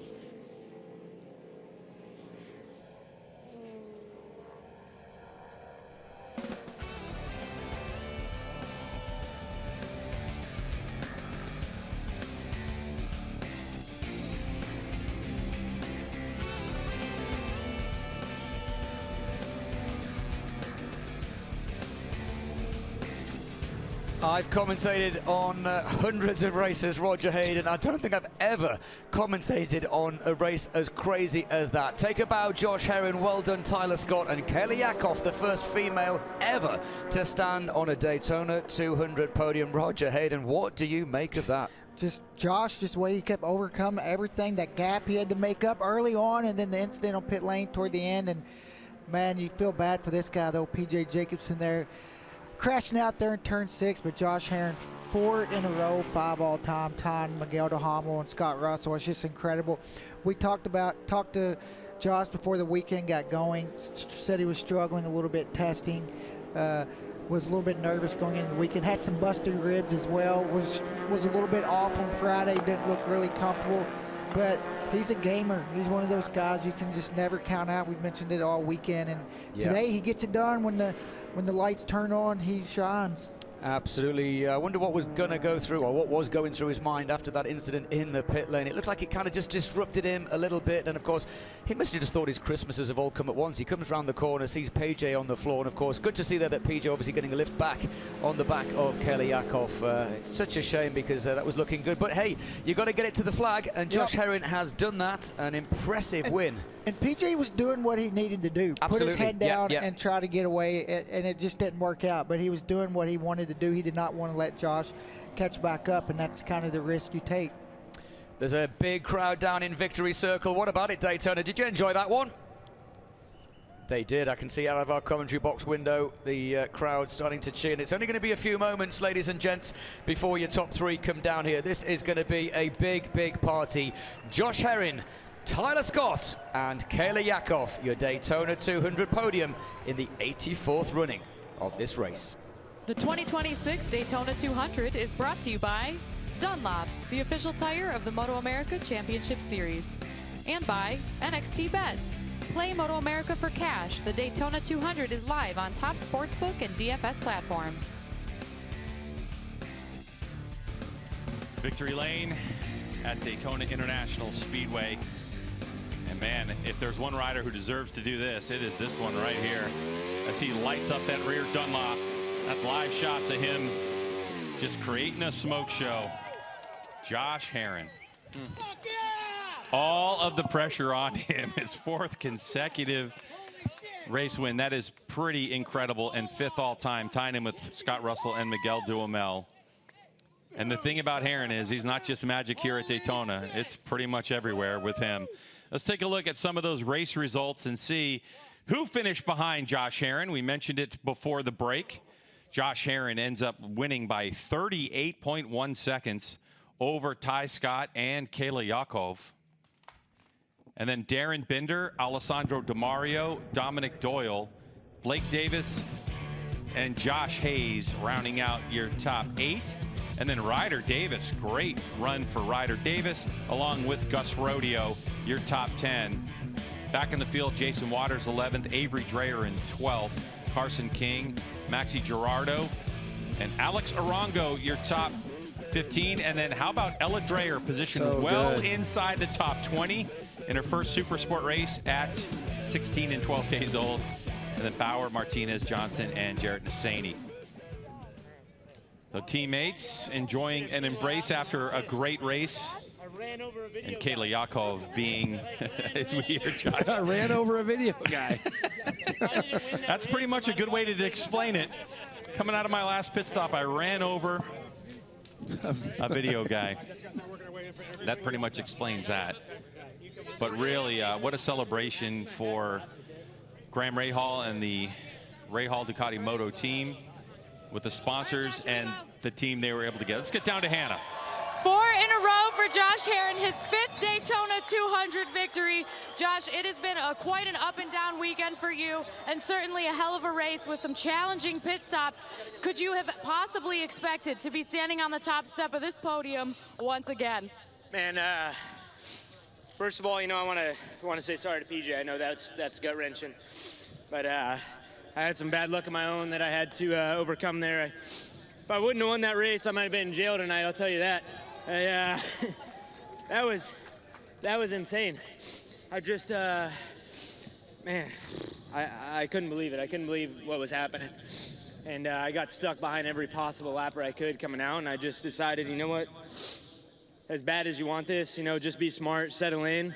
You never know what can happen. You got a big lead to 3rd, and, you know, PJ ended up going down, which is unfortunate, but I'll take it any way I can get. I had such a miserable but amazing offseason, and if I was completely honest with you coming into this event, you probably would have just told me you would have wrote me off. You know, I felt so discouraged, and I just got to thank Scotty Jensen and the whole Rahal Ducati Moto team for really pulling one together for this race. It was I rode an amazing bike this race, and I honestly can't believe it, you know, considering where we were at yesterday and Thursday and at Podium Club and Rolling Road during testing. You know, I came here with 3 broken ribs and can barely get out of bed this morning, and it's an amazing feeling. So to be tied with Russell and Duhamel right now for 5 wins is amazing. Got to wear this special Russell helmet that Troy Lee painted this weekend, and yeah, just super happy. So also shout out to Griffin, Ava, Palmer, and Rachel back home. I'm bummed they couldn't make it, but love you guys and can't wait to get home.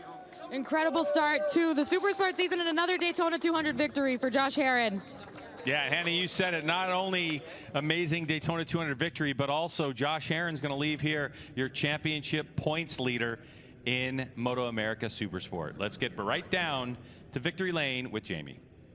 It is a much more subdued reaction to the conclusion of the Daytona 200 for Tyler Scott. 3 times now the pole sitter, finishing 2nd here 2 years in a row now. You listen to the celebration. What does this do to your hunger now going forward? Definitely, we're really hungry for the whole season. The D30 M4 XR Suzuki team did an amazing job this weekend. The bike felt the best it has ever, and can't give goes thanks enough. And I tried my best throughout the race, lost the group a little early, and that was unfortunate. But I want to thank Brian from Sport Bike Track Gear, Jerry from Roof Systems, Mission Foods, and everyone that helped me get here, all the fans, all my family that came out to watch. And I'm super excited for the start of the season here. All right, and for Ty Scott, he's going to get himself 20 points at the exit of this one. And so good placement in the championship point standings. A great job by the Suzuki rider to put himself in between those two Gottis. Let's get back down to victory lane. At the beginning of this weekend, you told me, Kayla, that you were the mentally fittest and most physically fit that you have ever been. You put it all on the line out there, and it paid off. The first ever woman in the history of the Daytona 200 to stand atop this podium. But Kayla Yakov is so much more than that. She is a world-class motorcycle racer. Kayla, how are you feeling right now? I'm awesome. I've stayed composed the whole time, but this crowd is awesome, and I can't thank you all enough for being here. I've worked so hard this off season. I can't thank PJ enough. Honestly, PJ Jacobson has made me the rider I am over the last few years, and staying with him has been insane, and I would not be where I am without him. I can't thank my entire Rahal Ducati Moto team. They put everything they had into this. If you would have asked me this morning if this was even possible, I'd say no way. So no, this was awesome. I knew I had it in me, and yeah, I just can't thank everyone enough. This is for my brother Dylan. I love you so much, Dylan. And thank you to all the amazing sponsors that have helped me along the way. All the team sponsors, Droplight, the new one coming on. I think the green is good luck, so hopefully this is good momentum for the season. But yeah, thank you to Droplight, Ashley's Dream. I love you so much. Thank you to Bo from Reset. Thank you, Mission Foods. Thank you, HSC, Alpine Stars, Fan Fuel 19, everyone for supporting me. I can't say anything. Thank you so much. Congratulations, Kayla Yakov, rounding out your Daytona 200 podium, you guys. Celebrations will continue here at Daytona when we return from this break on Samsung TV Plus.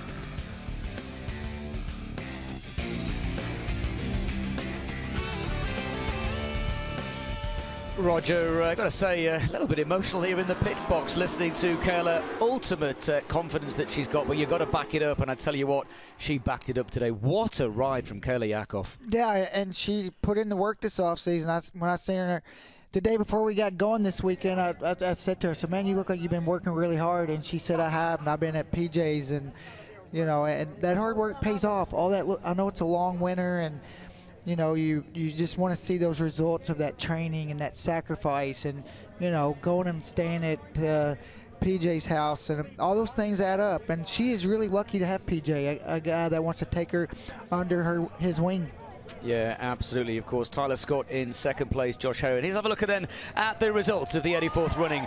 Of course, the opening round of the Super Sport Championship for MotoAmerica. Josh Herrin gets the win from Tyler Scott, Kayla Yakov, Darren Binder, DeMario, and Dominic Doyle rounding out the top six. Blake Davis, Josh Hayes, Ryder Davis, great ride for him, and Gus Rodeo inside the top 10. Yeah, Gus Rodeo, who was bouncing off the walls in the hooligans, gets in the top 10. Jason Waters, Avery Dreyer, Carson King. Max Gerardo, Alex Arango going to pick up the last point. Ella Dreyer, Dylan Bauer.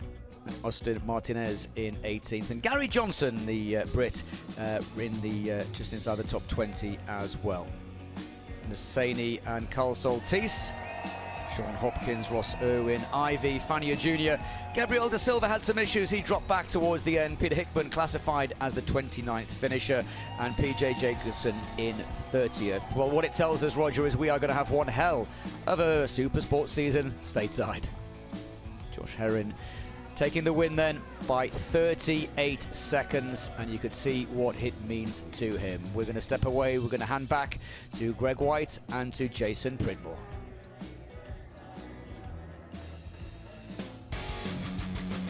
Some highlights from this entertaining and heartbreaking Daytona 200. They started low lights here. As you can see, that probably did some damage to Bryce Kornbau's front disc. Briston Grigg and Danny Webb got together early on, Greg. There were 3 or 4 Ducatis and a couple of Suzukis running at the front of the 200. This was our first little pit lane incident, and then this happens. Richie Escalante, who was actually on the back of the 2 leaders, out of the pits. And then, as you heard Herrin say, I ran over a video guy. And then this separate incident, again, there was so much stuff happening. I feel so bad for PJ Jacobson. But this guy said, Greg, you know what? I'll take it any way I can get it. Paying homage to Scott Russell. And he goes on and wins his 4th in a row. That's a record. and his 5th all-time to tie Scott Russell and Miguel Duhamel. Yeah, he already had the record of 3 in a row, and he extends it. And he's in the middle of the championship here for Supersport.